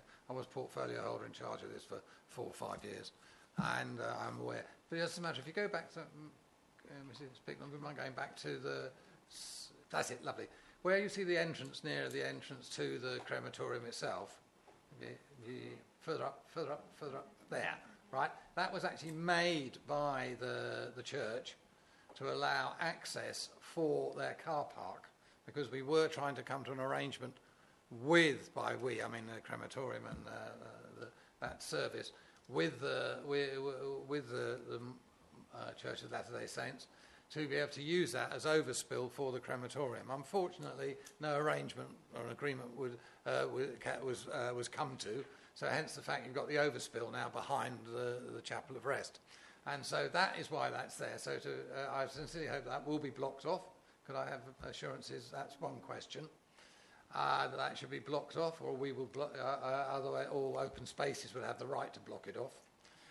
Next thing is, I would like to see the acoustic fencing continue down the side of the crematorium, our boundary there, for the simple reason, as has already been mentioned, that people go to the crematorium for obvious reasons, to to pay the last respects, and then of course during the weekends when it's not, when the chapel of rest is not in use, people go to commune with their loved ones, and this is very important that they have a area of peace and quiet and to do so. Equally important, for now we've got a housing estate the other side, that they can enjoy their housing and their churches and quiet enjoyment of their property. So it's a two-way street, that very much. Second, so that's that one there. Secondly, I'd like to make sure, with the entrance here, I gather I can't suggest that the entrance should be on the kennel lane. I gather that's because you've already established the principle. Please, could I have confirmation that is the case? And if that is the case, I would hate, and we also know that that area is used by people waiting for catch-ups, for the cortege and the funeral procession, plus when the horses are used, and I intend to go out that way with horses, there's an area that's convenient for people to stop in.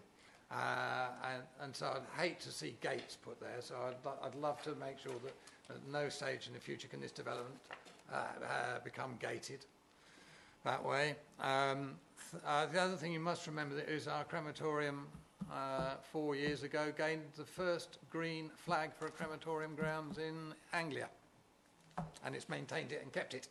And of course of that, and and that is for a crematorium, so therefore it is meant to be quiet and peaceful. Which leads me on to having lived next door to the OK Corral for nearly coming on to third year now. The noise and the upset that you get from a major, and this will be a major factory here making a lot of noise, that there'll be no, I don't know how we can do this, you can condition it, if you can think of a condition that would say no music, no recorded noise whatsoever coming out of there, because it is very annoying when you, and I'm afraid the organisations tasked with taxing noise, and there are two, are not very good at doing it so. So no noise, and also that the contractors, we can come down on them for their language, because on a quiet days that can sound and fly around, and it is most unpleasant when you live next door to it. And so therefore the construction side of it we must put as strong a condition as we possibly can on the contractors, that they will behave in a civilised manner, and I strongly suggest that that any contractors that accepts this, or the developer, has to make sure the contractor is for the contractor scheme, considerate contractor scheme, which covers a lot of the points I've raised. So that's, and I don't think I can get much more out of this. So I'll leave it. The hedge can be grown. We can do that. The only other final thing I would like to say, Mr. Chairman, is the reason a kennels was put there in the first place. It was in the middle of nowhere, beside the road, not upsetting anyone. Now we're urbanising that area. What assurances can be given to the kennel owners that they won't sometime in the future have to face a barrage of noise abatements and this, that and the other from anybody living in these houses? I don't know how we do it, I can't think of a way, but I do think it needs to be put on the table. Thank you. Yes, Councillor Baker. Thank you, Chairman. I think Kath mentioned it with regard to, and I share Councillor Turner's concerns with regard to noise and disturbance during the construction phase if we are minded to approve. And you mentioned about the submission of the construction method statement.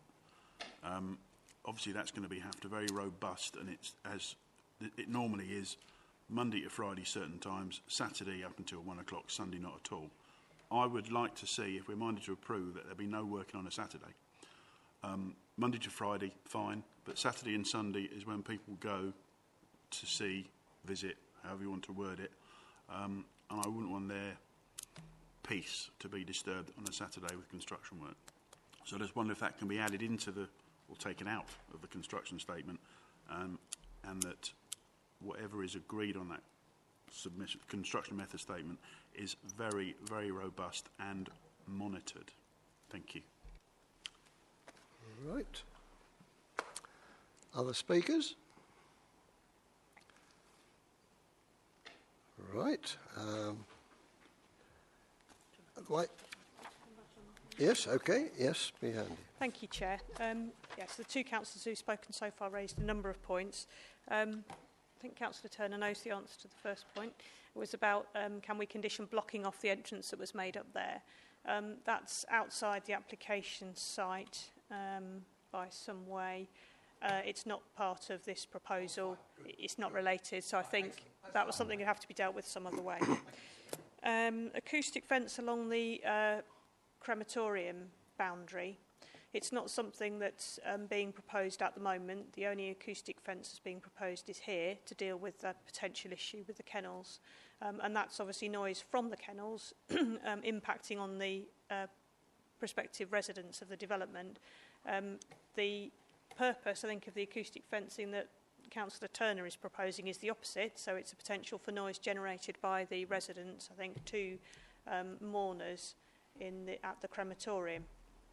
I think we have to remember it is in quite close proximity, but it's not a shared boundary, and there is planting obviously along that boundary. In fact, it's quite difficult to see the crematorium in the photographs because the boundary screening that exists at the moment is quite robust, and it's set off at some distance as well. If committee come to the view that they want to give additional weight to the need to keep noise to a particularly low level in the crematorium, that's perhaps not unreasonable, but it wasn't something that was recommended as part of the noise assessment, and so I think we just need to be a little bit careful about that, whether we could really reasonably insist on an acoustic screen there as well. But I take members' point that it is quite a sensitive relationship. The entrance off the Kennel Lane, so breaking through this way, I think. No, I don't think you could insist on that. The proposal is to access from here. The Highway Authority have raised no objection to that. The number of traffic movements, I know some people might doubt the number the Highway Authority have suggested, but actually the number from 9 dwellings will be pretty small over and above that's already generated by, I suspect, when the church is operating. There must be quite a lot of traffic movements, and the crematorium itself. In terms of no gates and the desire to remove the pillars that are there at the moment, the layout needs to be as per this scheme, and there is no pillars shown on there. The committee could show... I'm not sure if they are pillars. But what we could do is remove permitted development rights for the construction of means of enclosure, so that would cover gates and fences, and details to be submitted, so that it can be controlled, because I take members' point that it's quite a sensitive location in landscape terms as well in providing the approach to the crematorium, so you wouldn't want to change the character too much. And the last couple of points were about the construction method statement. So in terms of no music externally and the limit on no construction at Saturdays or Sundays, yes, we can deal with that through the construction method statement. Yes, Councillor Alexander. Oh, sorry. With you. Okay. I'm interested in where these hearses go, which are pulled by horses. I'm trying to visualise from the field we saw today to the plan there exactly where they would load on these hearses on the relevant vehicles. Well, I think if the operators of the crematorium feel it's necessary to have a place for hearses to pause because of traffic, or for horses to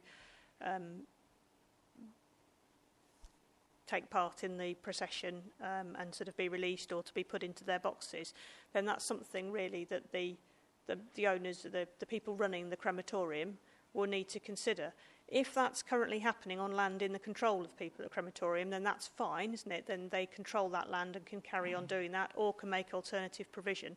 If it's currently happening on land outside their control, then it's perhaps a sort of ad hoc arrangement anyway that couldn't really be relied upon. So I think, again, it's really it's an issue about land ownership and land control for the crematorium rather than about the detail of this particular planning application, albeit I completely accept it might be a very real issue.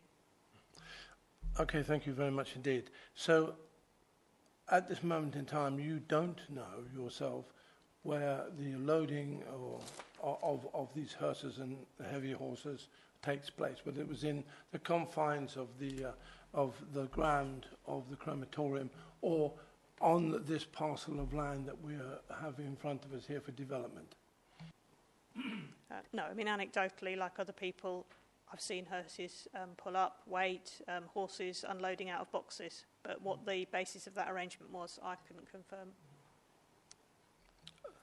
Belgian blacks are within the exceptionally heavy horse range. They're right up there with Suffolks. And they weigh in excess of a ton.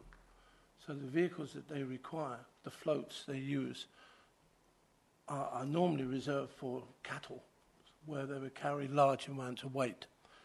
I have experience of these beasts, incidentally.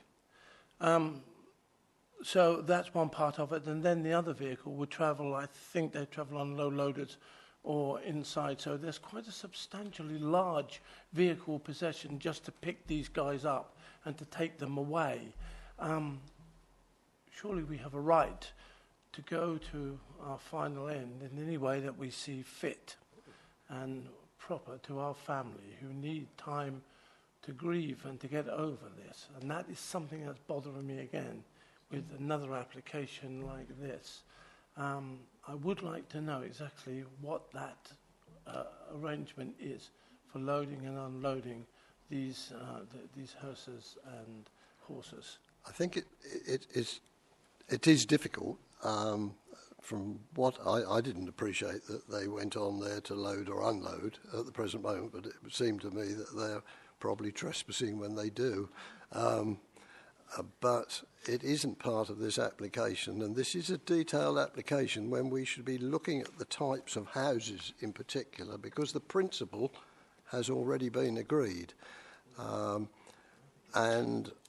the houses, as far as we've seen them up there, look quite presentable to me. They're quite large houses, and I would think, forgetting the placing of them, Weeley would be quite pleased to see some good quality four-bedroom houses. It would be certainly be a great addition to my village if that happened. But as far as I'm concerned, I'm looking at this more now at the detail, and the points that have been raised so far are not detail as I understand it. Further speakers? Yes, Councillor Turner. Thank you, Mr. Chairman. Just come back on a couple of things, if I may. Regarding the sound survey that was done, I gather. Yeah. Could that is that in the public domain, that sound service? It is. And did our environmental department carry it out, or was it done by the applicant? Done by the applicant. Yeah. And it's online, is it? Yeah. Would you mind making sure Environment has it and Weeley Parish Council have it? Because that is the baseline for any future dispute between anybody living there and the kennels. And that's the most important thing when you're doing with surveys, is that you have a baseline to work from. And so that would go a long way to mitigate any future problems, I think. So that could be just done. You know, I know it's belt and braces, but I think it's something that would go a long way help. That's that one there. Highways, I get sick and tired of saying this, privately and in public. Highways do not consult. Highways do not design. All highways do is look at an application and see if it is in line with the rules and laws of the land. That's all they do. And if it is, they say that is fine, because they can't find a reason for not saying fine, because it's not in conflict. It doesn't mean they agree with it. It doesn't mean to say it's a good scheme.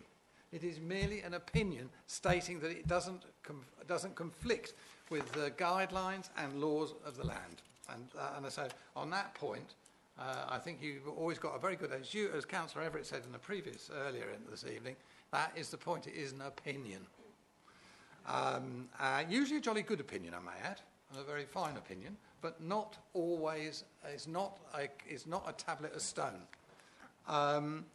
I would like to, and I'd like to see this considerate contractor scheme, which I've been banging on about for months and months and months, accepted on this. I think it'd make the life of our officers a lot easier because they've done the work.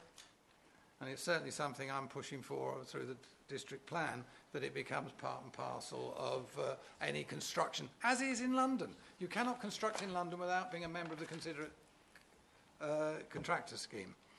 I'm very pleased about the gate side. That's excellent. And I do take the point of view regarding the acoustic, because I was actually thinking we could put it on our curtilage. I buy our curtilage. I mean the district council's curtilage. And obviously I was looking at the whole site rather than this particular part of the site. And so that I'm quite happy to back down on, and I will insist that they grow holly all the way along there. That will solve that problem. And I think that's all I have to say. And quite frankly, on those matters, if everyone, I'd be happy to propose approval, unless you wish to go into more detail, Mr. Chairman, which I may have missed. I'll take that, and I've got another speaker as well. Thank you, Mr. Chairman. We've obviously spoken about the boundary with the crematorium. On the north, the other side, Kath, this bit, what is that likely to be? Is that fencing or is that hedging, please? Just as a...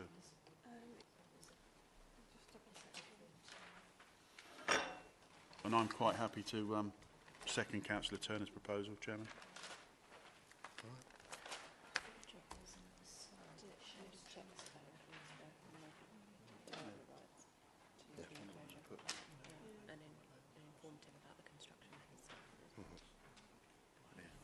Remember that.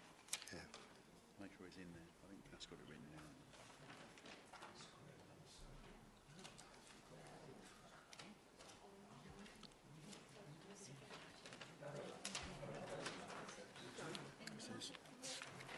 Because there's a thing in here. About an ecological enhancement mitigation agreed. Where's that included in here? Unless that's done at home, I'm assuming.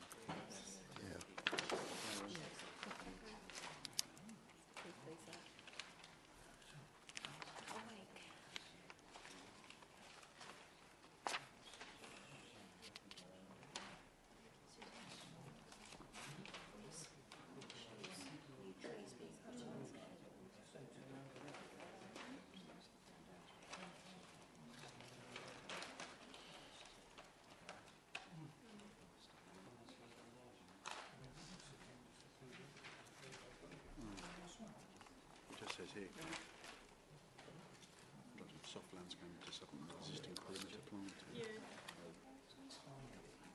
Chair, there's a close boarded fence in there, but it clearly does show there's some soft landscaping proposed as well. But we haven't got a paper copy of the plan on file, unfortunately, so I can't tell you exactly what those plants are.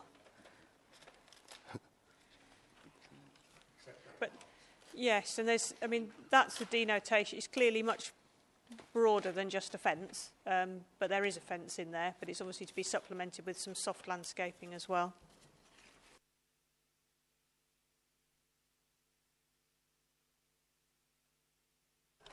Right, look, I have in front of me a proposal and a seconder for acceptance, and now I want to ask the question before I put it to you all.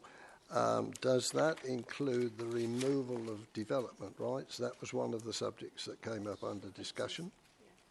And also the term for the construction timing, namely no Saturdays or Sundays or something like that. So that will be in the conditions.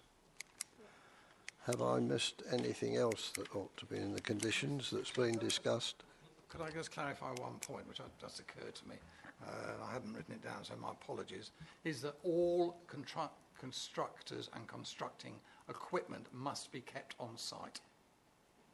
They are not allowed to come off site. They are not allowed to go down Kennel Lane. They are not allowed to use the facilities to the entrance to the crematorium.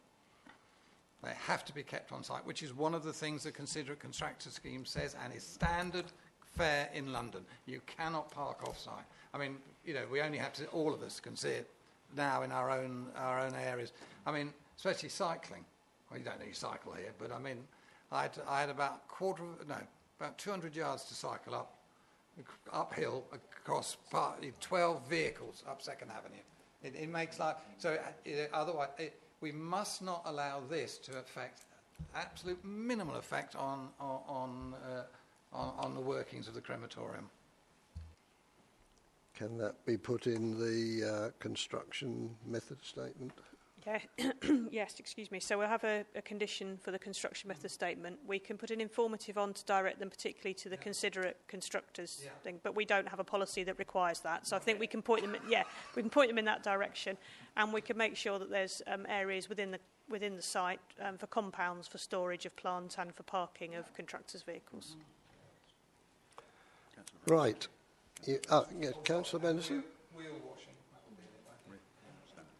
Councillor Benderson? Thank you, yes. And with regard to the boundary adjacent to the church, could we ensure that that planting is the type of planting that can absorb noise? Yeah, thank you. Right. You know what you're voting on now. Those in favour with those additional conditions, please show. 1, 2, 7. And those against? Councillor Brown not voting as he said he wouldn't. No, right. And Councillor Alexander, how did you vote? You abstained, right? Thank you. Then adds up. So that is approved with the additional conditions. Right.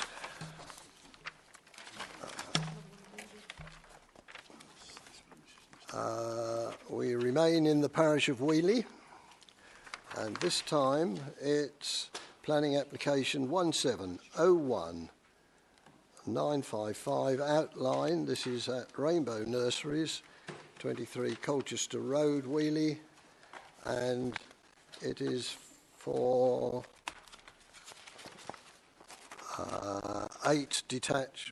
9 detached bungalows. So, right, Suzanne. We just reduced it already. Right, thank you, Chairman. As mentioned, this is an outline planning application with all matters reserved for the construction of 9 detached bungalows. Therefore, it's seeking to establish a principle of residential development only, and all other details will form part of a future application. Just like to refer members to the update sheet with regards to comments received from the Tendring Ramblers District Footpath Secretary. So the site is situated adjacent to number 23 Colchester Road, which is in this location here and owned by the applicant. And the access is between number 19 and 25 Colchester Road. The site lies to the rear of properties fronting Colchester Road, it's in this location, and adjacent to properties within Festival Gardens, which are here. The existing access, which currently serves the site, also forms part of a right of way. So, moving on to the area review, you can see the existing buildings on site which will be demolished. The site comprises of a long-established wholesale horticultural nursery. The business does not operate any retail element, but propagates and grows plants for the wholesale market. So that's the current use which occurs, and that in itself does generate a level of traffic. So moving on to the principle of development, this is an extract from the adopted local plan, and the application site is shown in yellow. Therefore, the majority of the site, with the exception of the access, lies outside of the settlement boundary. And this is the site in the emerging local plan. So the boundary has been changed slightly, which will be explained later on. So it's partly within the development boundary, but does lie immediately adjacent to the development boundary. So these show some photographs of the site. So this is the existing access and the relationship with the adjacent property. Again, that's looking in the opposite side of the access. And that's looking up the access, so you can see at the time of the visit the type of vehicles that are entering the site. And this shows the front of number 23 Colchester Road looking into the site, and you can see some of the existing buildings on there. And again, that shows the existing buildings on the site which are proposed to be demolished. And that shows the boundary with number 23 Colchester Road. And this shows the relationship with the properties at 10 Festival Gardens, which shares a boundary. And you'll see this is the rear garden, so you'll see they do have relatively small rear garden. This is looking back into the application site and shows the telephone exchange building here with the application site on the opposite side of that building. And again, this shows the area to the rear of the site, which is used for caravans, as set out in the report. And this is an application which was granted for a new dwelling. So this is the reason why the development boundary changed. So the boundary has been changed to include this area here. This actually forms part of the application site. So if this application is approved, they would have the option of which development to implement. And this shows the indicative layout plan. So as it's an outline application, this is indicative only. All details would be subject to a future application. As set out in the report, there are concerns with this layout due to the proximity with number 10 Festival Gardens. It's not felt that this is a particularly neighbourling relationship, but as it's outlined, the site itself with 9 dwellings would create a density of approximately 17 dwellings per hectare, and that is significantly less than the neighbouring developments, particularly within Festival Gardens. So it's considered that whilst officers are not happy with this particular layout, that a suitable layout for 9 dwellings could be achieved. So going back to the principle of development, the site lies outside the settlement development boundaries in the saved local plan, and partly within, but majority outside in the emerging local plan. The council does have a 5-year supply, so there's no requirement to release land in such locations for residential development. However, regard has got to be had to the fact that this is a brownfield site. It's a brownfield site with an existing commercial use, and it's considered that being on the edge of the development boundary, that weighing these up, the site forms a logical redevelopment of a brownfield site, which is in a sustainable location adjacent to the boundary of a rural service centre, which is one of the district's more sustainable locations. So it's considered that for those reasons there's no principal objection to the development of this site. Access is also to form part of a future application, but as it stands, there is currently one form of access, which is along the existing access.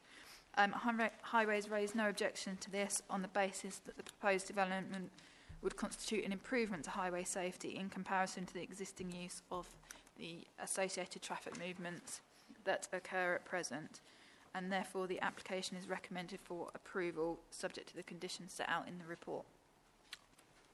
Thank you very much. Now, we have Councillor Christine Hamilton to speak on this one. Mrs. Hamilton.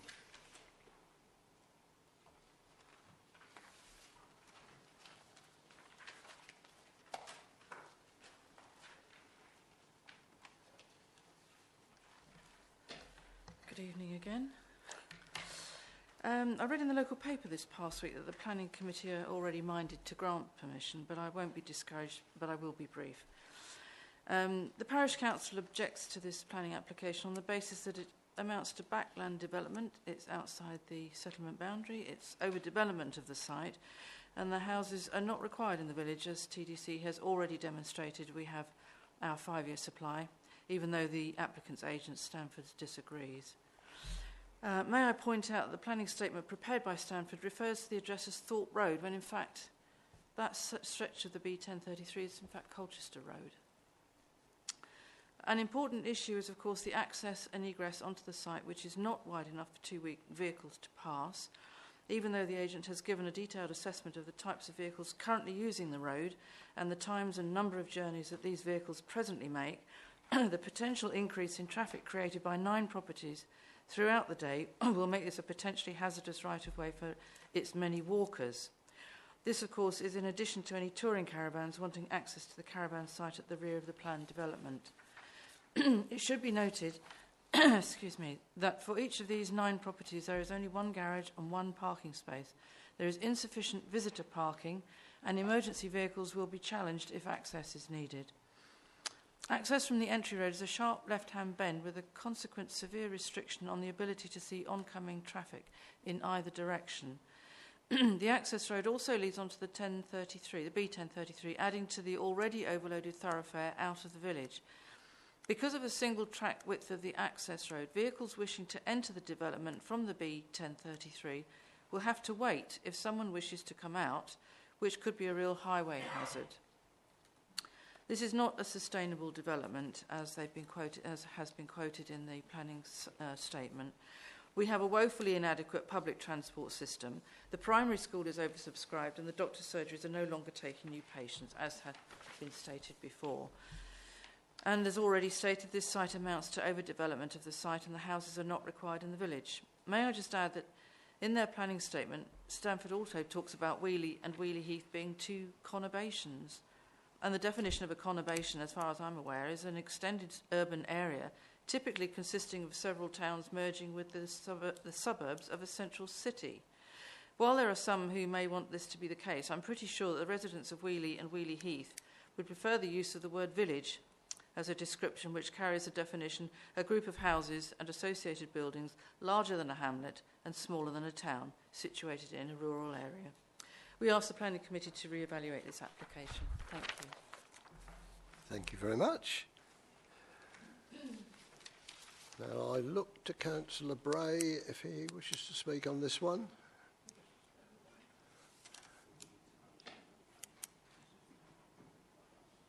Yes, he does. Right.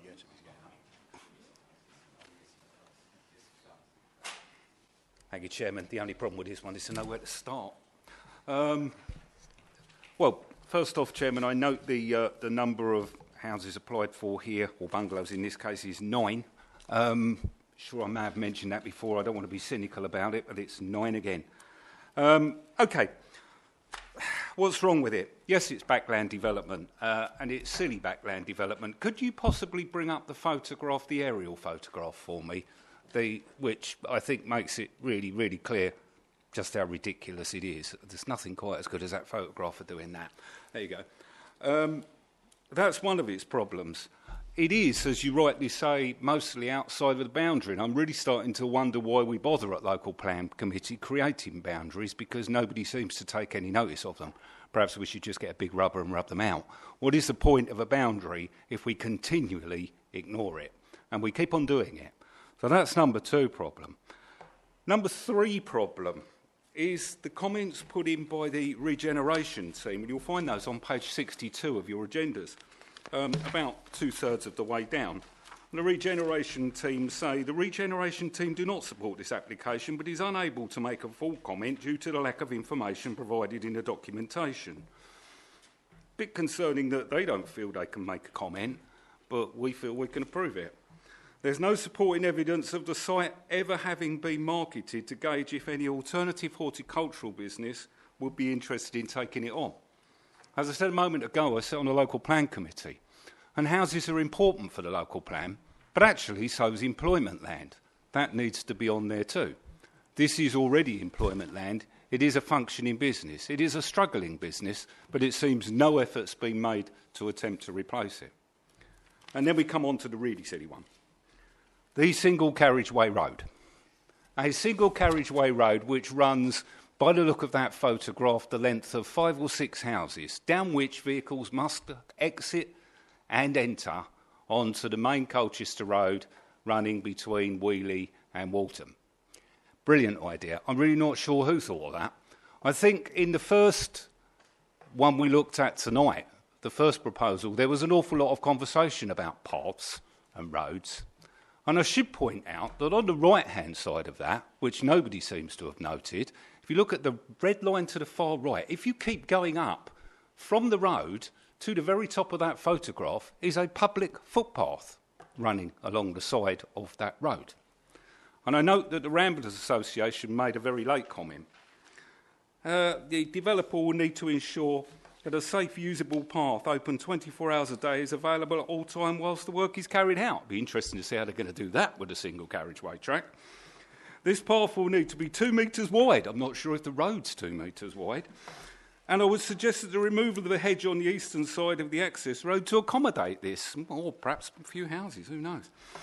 As this access road is only single lane, I would like to see a path, preferably with raised curb installed for safety of walkers. So let's bring in the real crux. We have a road that runs the length of, 5, 6 houses. We are building 9 bungalows. We are building the kind of properties that are likely to be bought by people who are, shall we say, older or less able-bodied, who will then be trudging down the edge of a single carriageway on a path that may or may not exist and probably has no chance of being 2 metres wide. That is an accident waiting to happen. That is a serious accident waiting to happen. This is poorly considered. It's ill-conceived. It doesn't work. I've seen some bad developments. I've seen some bad ideas. This one really, really takes a biscuit. Seriously. The road is the finisher, and there are plenty of other things wrong with it too. Ladies and gentlemen of the committee, I don't think there's anything I also need to say, really. I think that sort of covers it. There's not much right with that. Thank you very much. Thank you very much. And now the agent for the applicant, Mr. Peter Legree, please.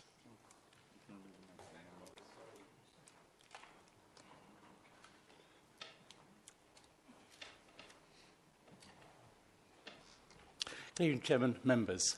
I'll make sure that my comments are not facetious, as the last 2 speakers unfortunately have been. One thing I do commend for Tendring Council is that, and compared to any other council that I deal with, and I deal with more than 20 throughout Essex, Suffolk and London, is that members visit a site prior to making a decision. It's the only council that I know that does that.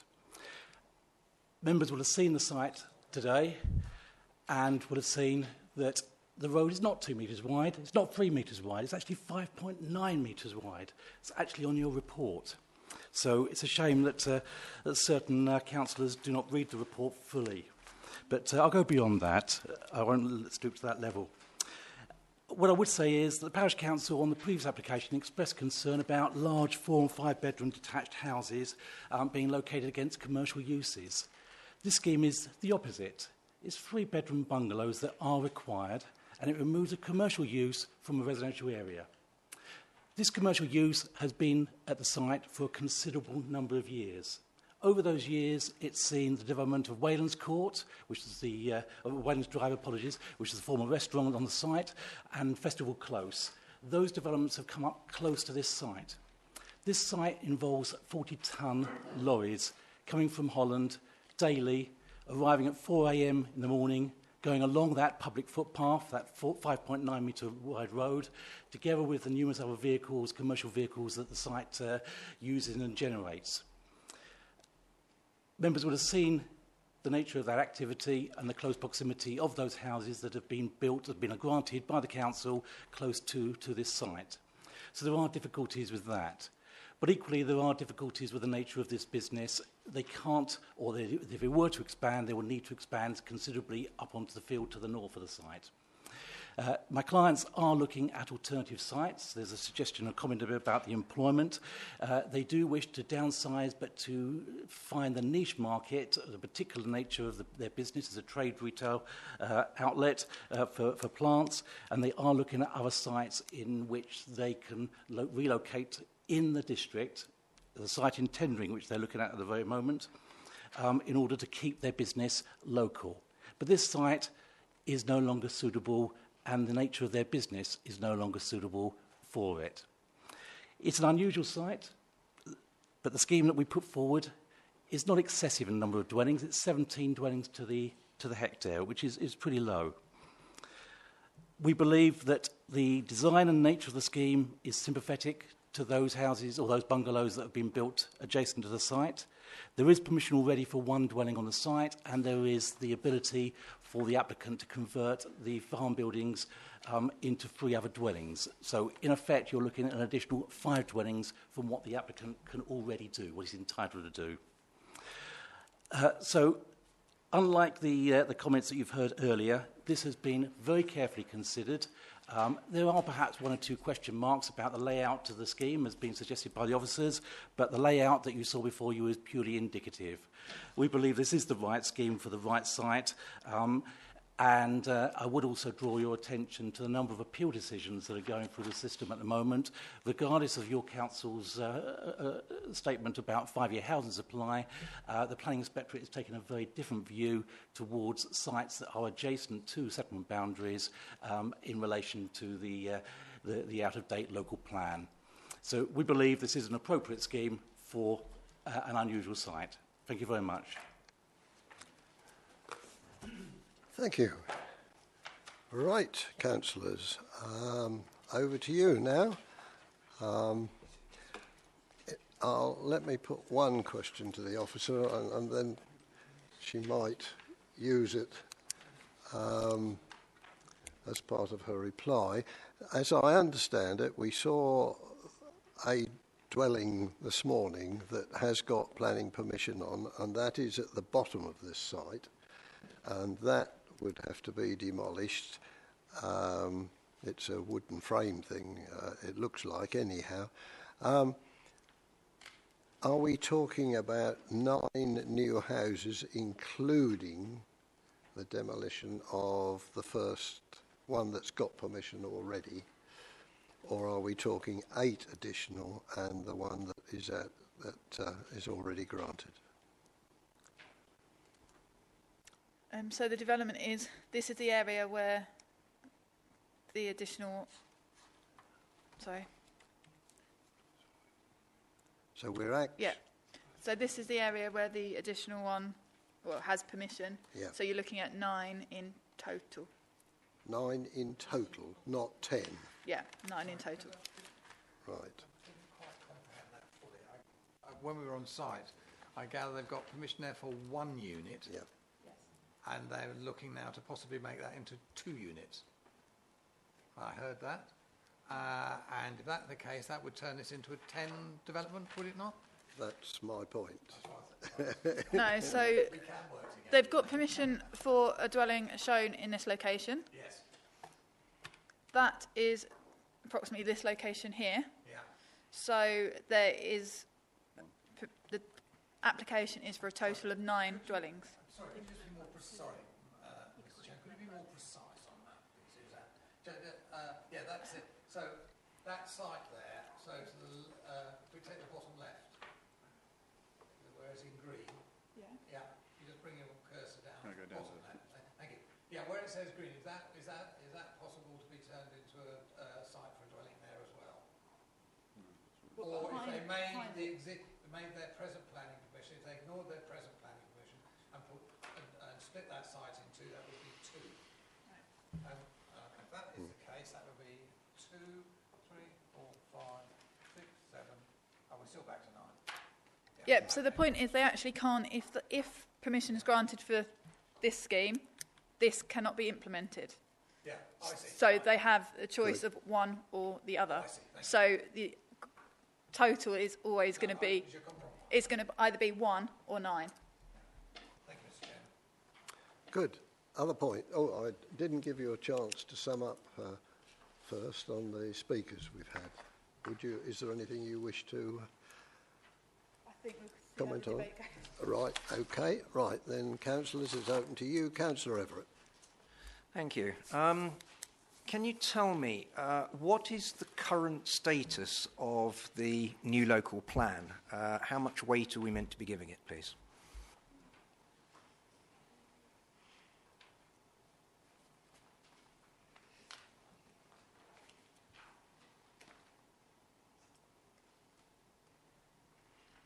So the emerging local plan is not yet fully adopted. It's set out on page 61 of the agenda regarding its position.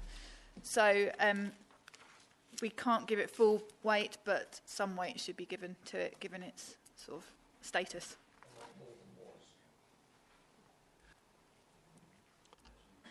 Thank you for that.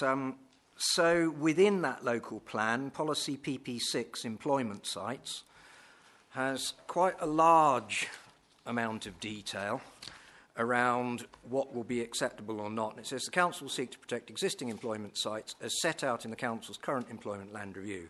These will be safeguarded for B1 business, B2 general industry and B8 storage or distribution purposes.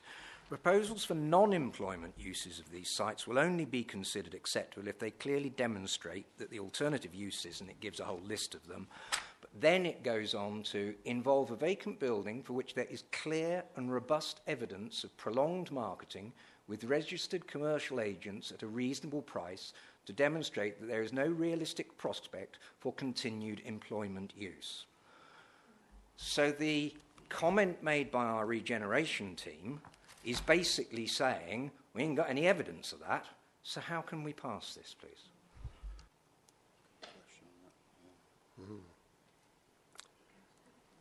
Yeah. Councillor Baker. Thank you, Chairman. I've scribbled some notes down when I read through this, and under paragraph 1.6, which goes about it's failing to compete and current employment is likely to be lost, is the fact that this application is now for residential a per se application for change of use, or would this have to be an application for change of use and an application for residential? Just so I get it clear in my head. Thank you.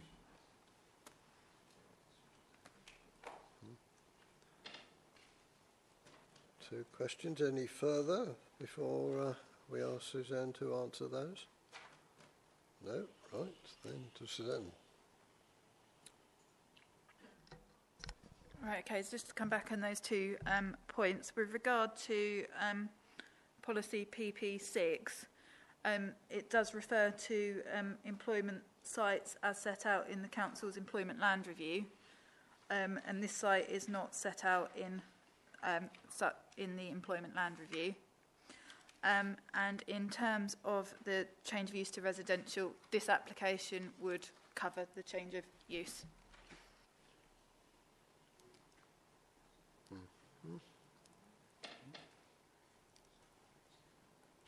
Right, further points? Councillor Turner. Thank you, Mr. Chairman. Yeah, this is just going. I was looking at. I've gone over to the new plan now.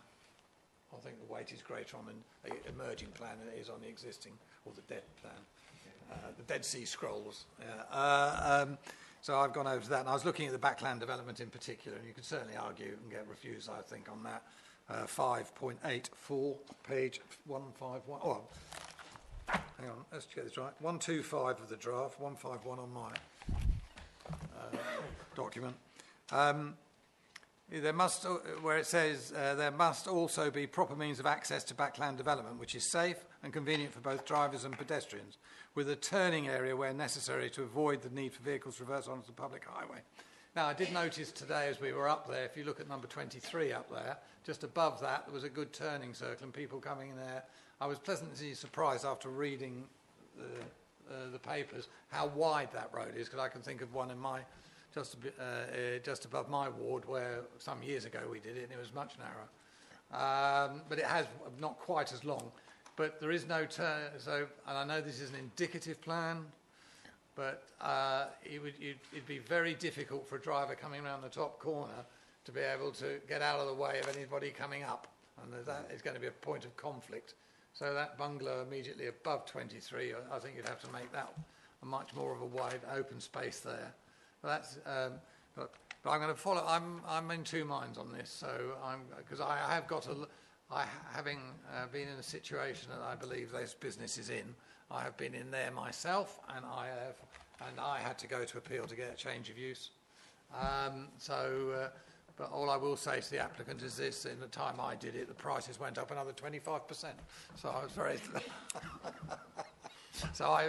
Anyway, that was just a serendipitous moment in one's life, and thank you, Lord. But I do. So I'm in two minds of which way to go on this. I think you can argue very much against it. I do believe there is too much on there. I think overdevelopment. But then if you say overdevelopment, you're agreeing the principle of planning. So I'll follow and listen to the rest of the debate. Thank you for that, officers. Right, further points. Stationery. Right. Where can we go? Yes, Councillor Everett. Can I explore the footpath issue? I suspect, actually, I probably can't explore the footpath issue because this is an outline permission. Are we also looking at access, or are we just looking at the principle? So we're just looking at principal. Access is a reserved matter. And sorry, can I just add with regard to the highway issues? Whilst I accept the points that have been raised, regard has got to be had for the current use of the site and the traffic that generates, and not only vehicle movements but also the type of traffic that generates. One juggernaut equals 8 cars.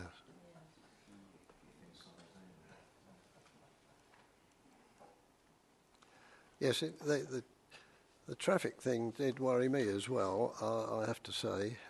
When you see these large flower delivery lorries that do go up there's no doubt about that. But, of course, you've also got the telephone exchange, and you've got a lane that goes on further, which worries me. It's not just... it's not just an additional 9 properties we're thinking of. It's 9 properties on top of what uses it already. But as far as the application is concerned, it's 9 properties in place of a juggernaut, and that is a good argument, I think. But the lane does go on, and that worries me that if we were to grant this in outline, what would be the next thing further up the lane? So it's not in front of us tonight. If I can help the thinking along a bit, it is backland development. We've always been against backland development for the various reasons that were, apparent. I think in this day and age, at this precise moment, I think it'll get overturned at the appeal stage. Mm-hmm. I'm pretty sure of that, simply because they want these houses built, and it doesn't matter what reasons they give, they're overturning everything. Because we were told in no uncertain terms we haven't got our 5-year land supply. As soon as we get it in, as soon as we prove it, as soon as we get everything sorted out, then suddenly there's another reason for allowing. And you can call me cynical on this, but I think that we'd probably lose at appeal, but I don't see that as a reason for not refusing. I don't see a reason for permitting either. But it is backland development. And it's outside the boundary. It is out. Well, part of it is. Is outside the boundary. And by the way, that's of the emerging plan. Yes. Thank you. This is a very difficult one to evaluate, and I can see the problems with the single track road, and I think the only way we could approve it would be by removing, as Councillor Turner said, the end bungalow to allow turning. But we've also been reminded in the past that if we do approve something that is outside the emerging local plan, we're setting a precedent for future outside the plan applications, and I think we're on a bit of a sticky wicket here. Yes, Head of Planning. Thank you, Chair. It's just to say, really, I mean, members have raised some really relevant policies in terms of backland development, the highway standards, the fact that it's outside the settlement boundary. But we also do need to think about the current use of the site, the authorised use of the site. Obviously, history of a site, current use is very relevant. And you do have to weigh those against the other policies. If this was a greenfield site, you may well come to a very different conclusion than to a site that has quite a sort of heavy use on it, if you like, in terms of the size of vehicles that are generated, the amount of activity that could, if it was fully functioning, operate from there. And so I think to refuse it because it's backland development or it's outside the boundary is difficult when there's that existing use on there. And recent appeals have been referred to, I think, by the agent as well as by councillors. And recently, inspectors have accepted that the council can demonstrate a 5-year supply of housing land, but have often, nevertheless, gone ahead and allowed appeals because they're still adding into the balance the need to increase the supply of housing and are questioning, well, what harm would it cause to allow this development? And I think if you weigh this development against what's there at the moment, it might be challenging to identify what additional harm, if you like, this would cause over and above what's there already. Yes, Councillor Baker. Thank you, Chairman. I was just looking at the conditions, number 6, the construction method statement, considering the public right-of-way impact. Can you just explain that a bit more for me? Or elaborate on it, please.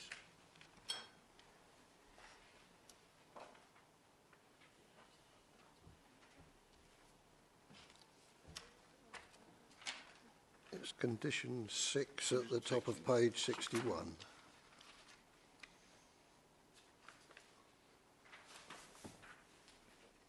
So that I believe that goes back to the comments that are raised by Essex County Council Highways. On page 63, which refers to the grant of planning permission does not automatically allow development to commence, and that they still need to, if they're to close or do any works to the public right of way, that still requires further consent.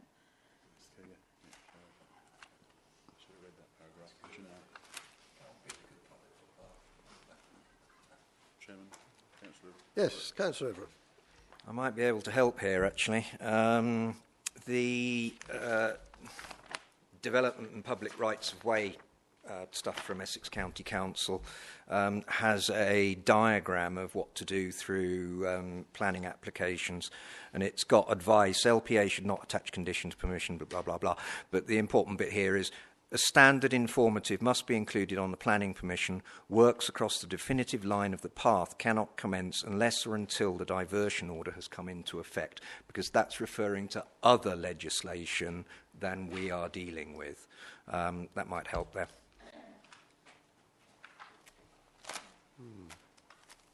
Might do. Other speakers? No? Yes, Councillor Baker. Chairman, I think we've debated it to death, really.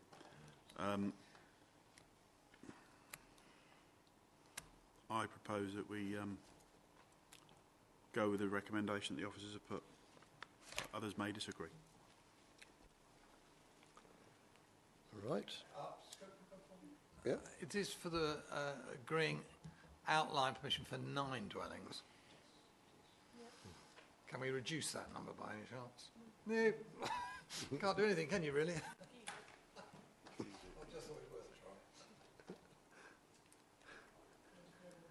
Sometimes we have it up to 9, don't we? But this is quite specific to be 9. So then, there Mr. Chairman, that puts the ball firmly in the court of the developer, and we all know what happens then. Yes, yes.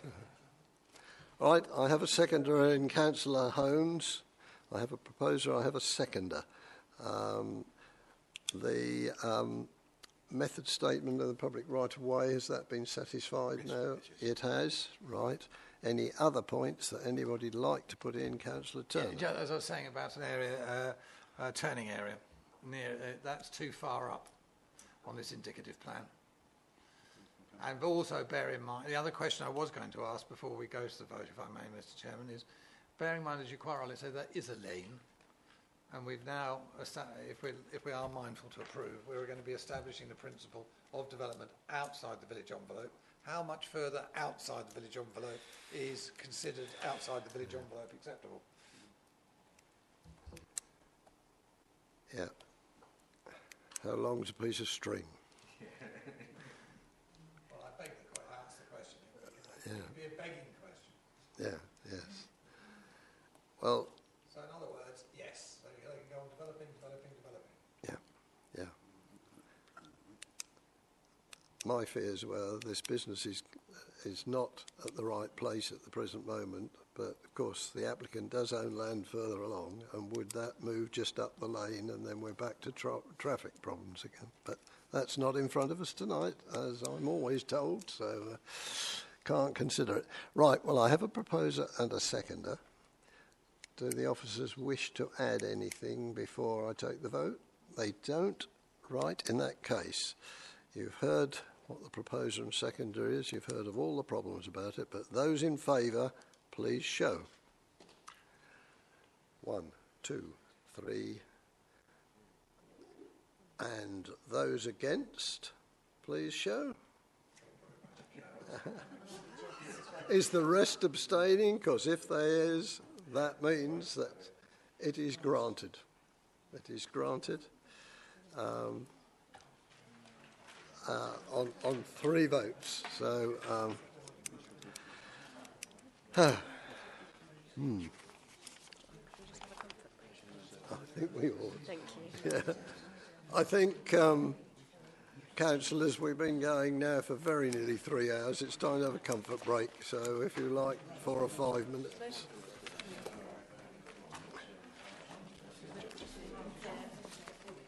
We've got 2 more to go, and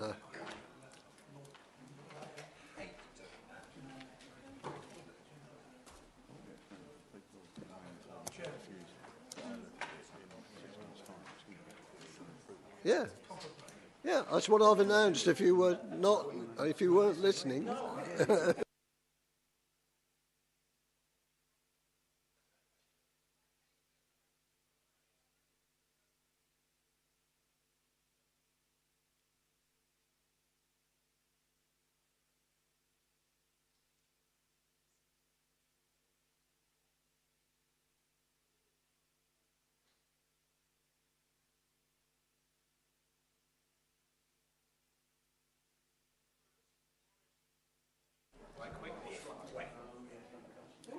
Stop any further incorrect. Yeah, you'd have to look at each site and it. Just done that. He's still. You got Jeff. You got Jeff as well. Jeff.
It'd be better if I switched that on, I'm told. And this is Wisteria Cottage, Shop Road, Little Bromley. Kath, is this one yours? Thank you, Chair. So this application is just for one dwelling in Shop Road, Little Bromley, and it's presented to Planning Committee this evening because the applicant is an elected member of the council, and so that's what we're required to do. This is the site location plan. Shop Road running north to south, and you can see the vast majority of development is actually on the west side of Shop Road. And the dwellings either side of the application site are the exception to that. So Wisteria Cottage is here, and then there's another property to the north with the application site between the two. Wisteria Cottage used to be a post office and dwelling, but it's now occupied purely and is the authorised use is purely to be a dwelling. And this property here, known as Harlequin, has an authorised use of B1 with residential above. So there's the aerial view, and it shows, again, it emphasises really how the development is a ribbon development on the west side of Shop Road, with just this small cluster of development to the east. And the application site at the moment is within the curtilage of Wisteria Cottage, which lies to the south.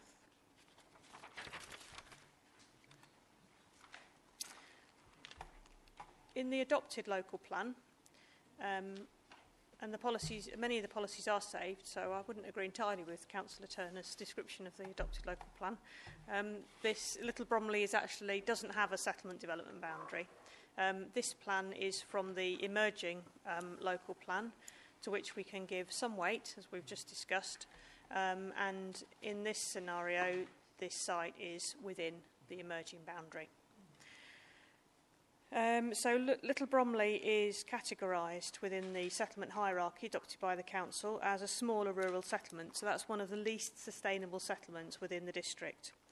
A policy SPL1 says that development should be restricted to small-scale development in such settlements, and SPL2 in the emerging plan says there'll be a general presumption in favour of development within that boundary. In respect to this application, we've had 4 letters of objection, including raising issues including that the site is not sustainable and that it might set a precedent for development elsewhere around Little Bromley, and also the fact there's limited infrastructure within the village.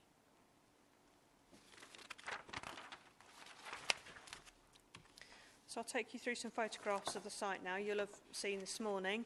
That's the property Harlequin to the north of the site, with the entrance to the site in here. And then looking south, so the site entrance is here where the bin bags are. And there's Wisteria Cottage to the south of the site. And you can see there's quite a mix of styles of development along the road. So access to the site is just to the north of Wisteria Cottage. So in there, it's an existing access. So the proposal is to make use of that existing access. Oh, sorry. And there's a view looking east across the site. That's the existing sort of garage outbuilding for Wisteria Cottage, which would remain within the curtilage of Wisteria Cottage. And then the application site runs something like along there, across the back boundary, and includes that, which you can see better there.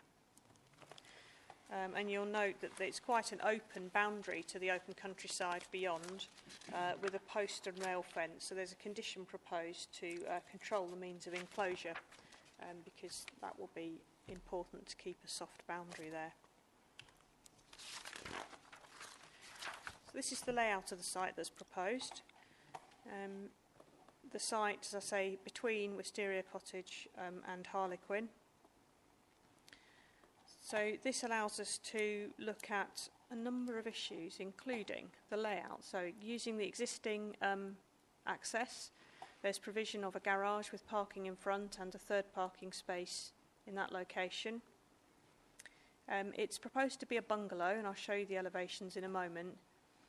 And that helps in terms of the relationships between the existing properties and the proposed. This property is single storey but has roof lights in the roof, so there is a first floor. There are 2 roof lights roughly there and there. So they would have some limited views because views from roof lights are not very good. But they would have limited views across predominantly the front of the property, so not into the back garden or the more private amenity space. Wisteria Cottage, views from there are relatively distant, and the garage here actually provides some screening from from those distant views that might be possible. So the relationships between the properties are considered to be satisfactory. The garden sizes for the host property, Wisteria Cottage, and the proposed are above standard. And the continued use of the access is considered acceptable because of the limited number of additional movements from the new dwelling. We have had an objection on the basis of overdevelopment of the site. Clearly, the proposal does increase the amount of development on the site, but it's a relatively modest bungalow, and it partially replaces an existing, it's an existing building there which would be lost. Albeit it's not as large as that that's proposed, but officers' view is certainly that doesn't represent overdevelopment of the site, or indeed the general character of the area.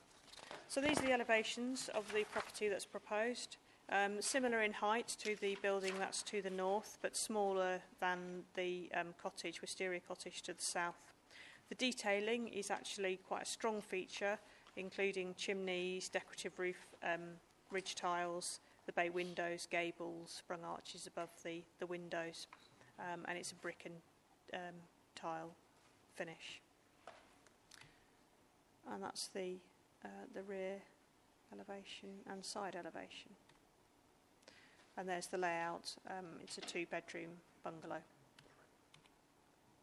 Well, 2/3, yeah, there's a 3rd bedroom or dining room here. Sorry. Chairman, the recommendation is for approval. Thank you very much. I don't have any speakers on this, so it's straight to you, councillors. Councillor. 2 things. Firstly, is the amenity, that looks much better than on the earlier plans. I was looking at the amenity space for both the proposed dwelling and the existing dwelling. Are they? Yeah, they're both above the standard required by policy. Thank you, Mrs. Bicknell. Finally, I did notice, and I do have concerns with the factors which I pointed out to us when we were on the site visit, with and if you go back to one of the photographs of the summer house, right? Can you see that electricity cable? And I gather that, and we did mention it to the architect who was on site with us, and he said it can be moved. But I do think that should be taken into consideration if we're minded to grant approval. Because I don't think it's very healthy or to have an electricity cable for us to put a sword of Damocles above a house.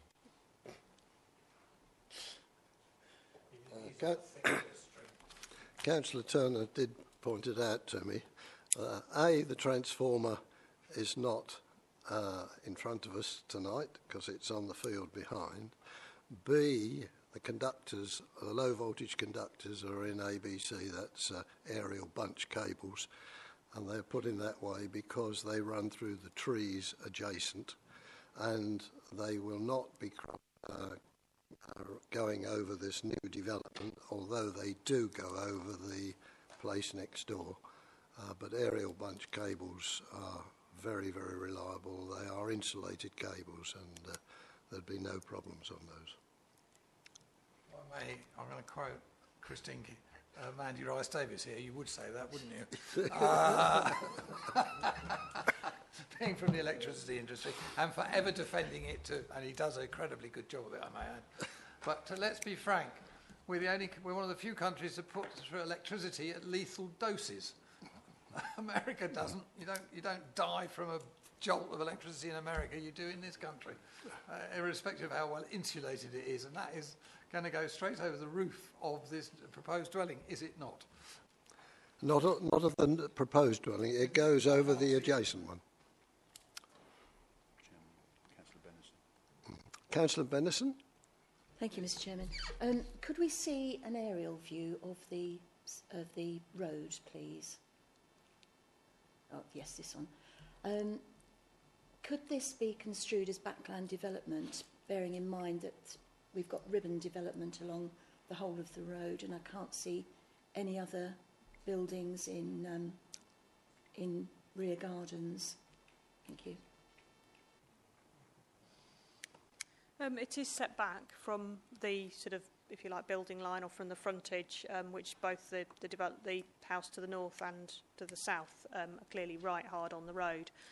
I suppose you could consider it against the backland development policy, but if you remember, the policy doesn't sort of preclude backland development. It just says have a look at the various factors. Is there suitable access? Would the relationships between the properties be satisfactory?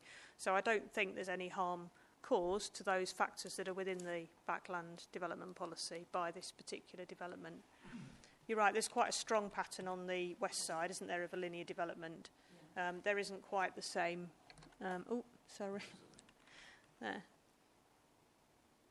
There isn't quite the same sort of, obviously, pattern of development on the east side to follow. Councillor Baker?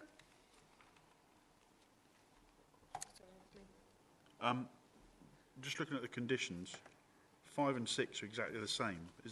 Am I missing something?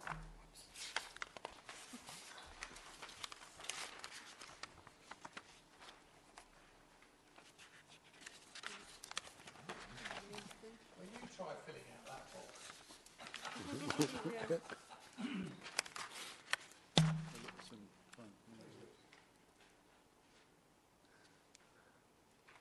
I don't think you're missing anything else. I think that's just a typo.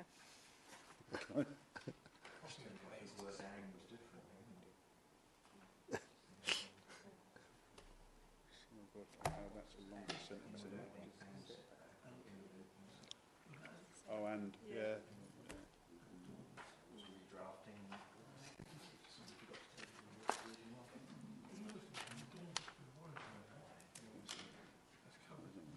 What words come out? Because it's... And. Oh, it's and. Right. Which one are we going with? 5 or 6? Yeah. Councillor Everett. I'd like to propose acceptance, please. Yep. I have a proposer. Do I have a seconder at this stage? I do have a seconder. Thank you very much. Any further debate on it? If not, I shall put it to you that this goes for approval, subject to conditions 1 to, well, it looks like 1 to 7 now, but subject to that, nothing additional. So those in favour, please show. Right, and, yeah, sorry, and 1 abstention, so that is approved.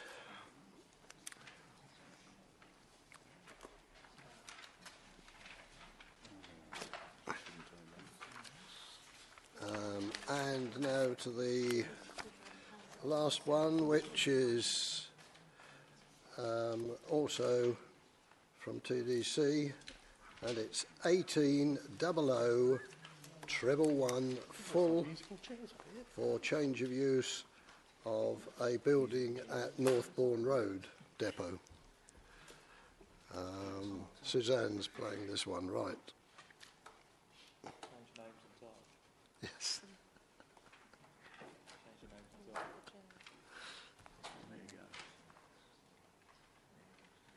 Right.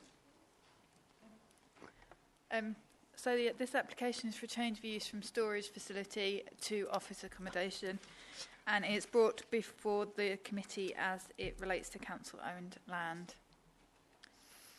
So the application's part of the existing building, so the area is shown in red here, within the Northbourne depot. You've got the rest of the depot building, depot area there, the railway line and to the west, and the residential properties to the east. Again, that shows it in aerial view. And here's some of the photos of the existing building. So you've got the view looking northwest, looking northeast, the opposite direction, and offices on the opposite side of the road, or opposite side of the depot, to give context.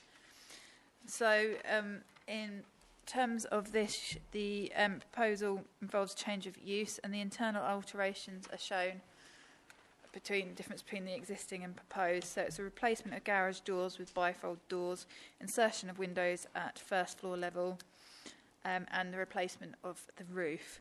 So these changes are considered in keeping with the existing building and do not significantly alter its character.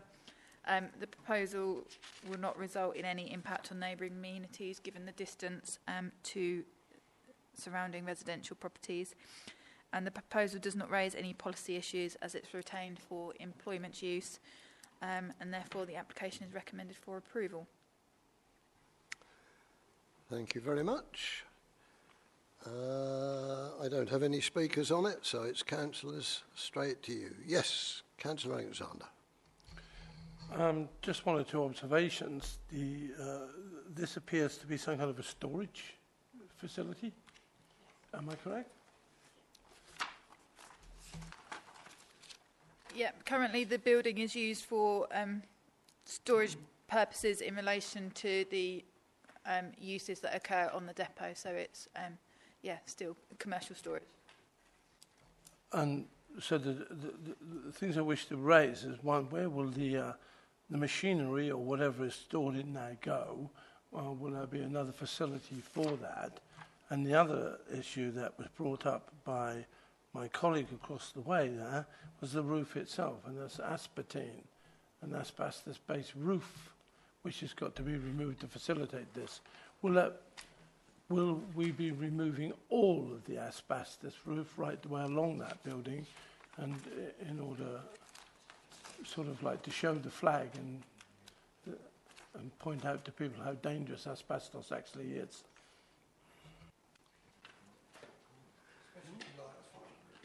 Whilst Suzanne is looking at it, yes, it was pointed out this morning that the application is for changing this roof, which is asbestos, but there are at least 7 other offices also with asbestos on, and I'm surprised that we don't use this opportunity of replacing the lot in the interest of safety, but that, I'm told, is not in front of us tonight. So, right, Suzanne. So, in terms of the questions, there is no alternative storage area provided. There are other buildings within that site which are used for storage, so they're not proposing any additional storage to compensate for the loss of this area. In terms of the roof, it is just the area of this building, of the section of the building which is being proposed to be altered. And in terms of requesting that any of the other areas of the building be changed, we can only control what's part of the application site, and that's actually just this small area in red, so it's not reasonable for us to request that it occurs on any other parts of that building.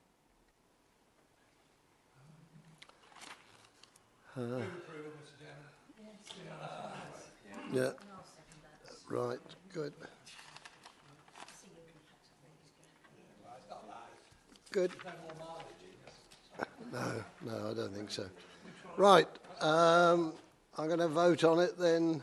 Move of approval on the conditions. There's only a 3-year time limit. Maybe add the suggestion that the other roofs be looked at. This scheme, that it would be a very good idea if the council led by example and replaced all its roofs with non-poisonous varieties.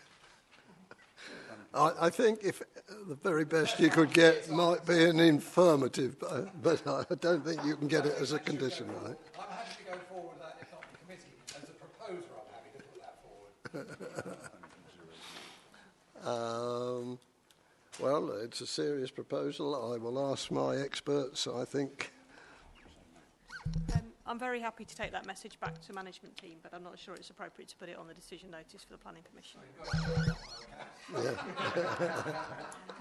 Right. In that case, you're getting demob happy. Let's have a vote on it first. Those in favour, please show. And that is unanimous. So it is approved. No, we've had one other. Right, that completes it, colleagues. So thank you very much.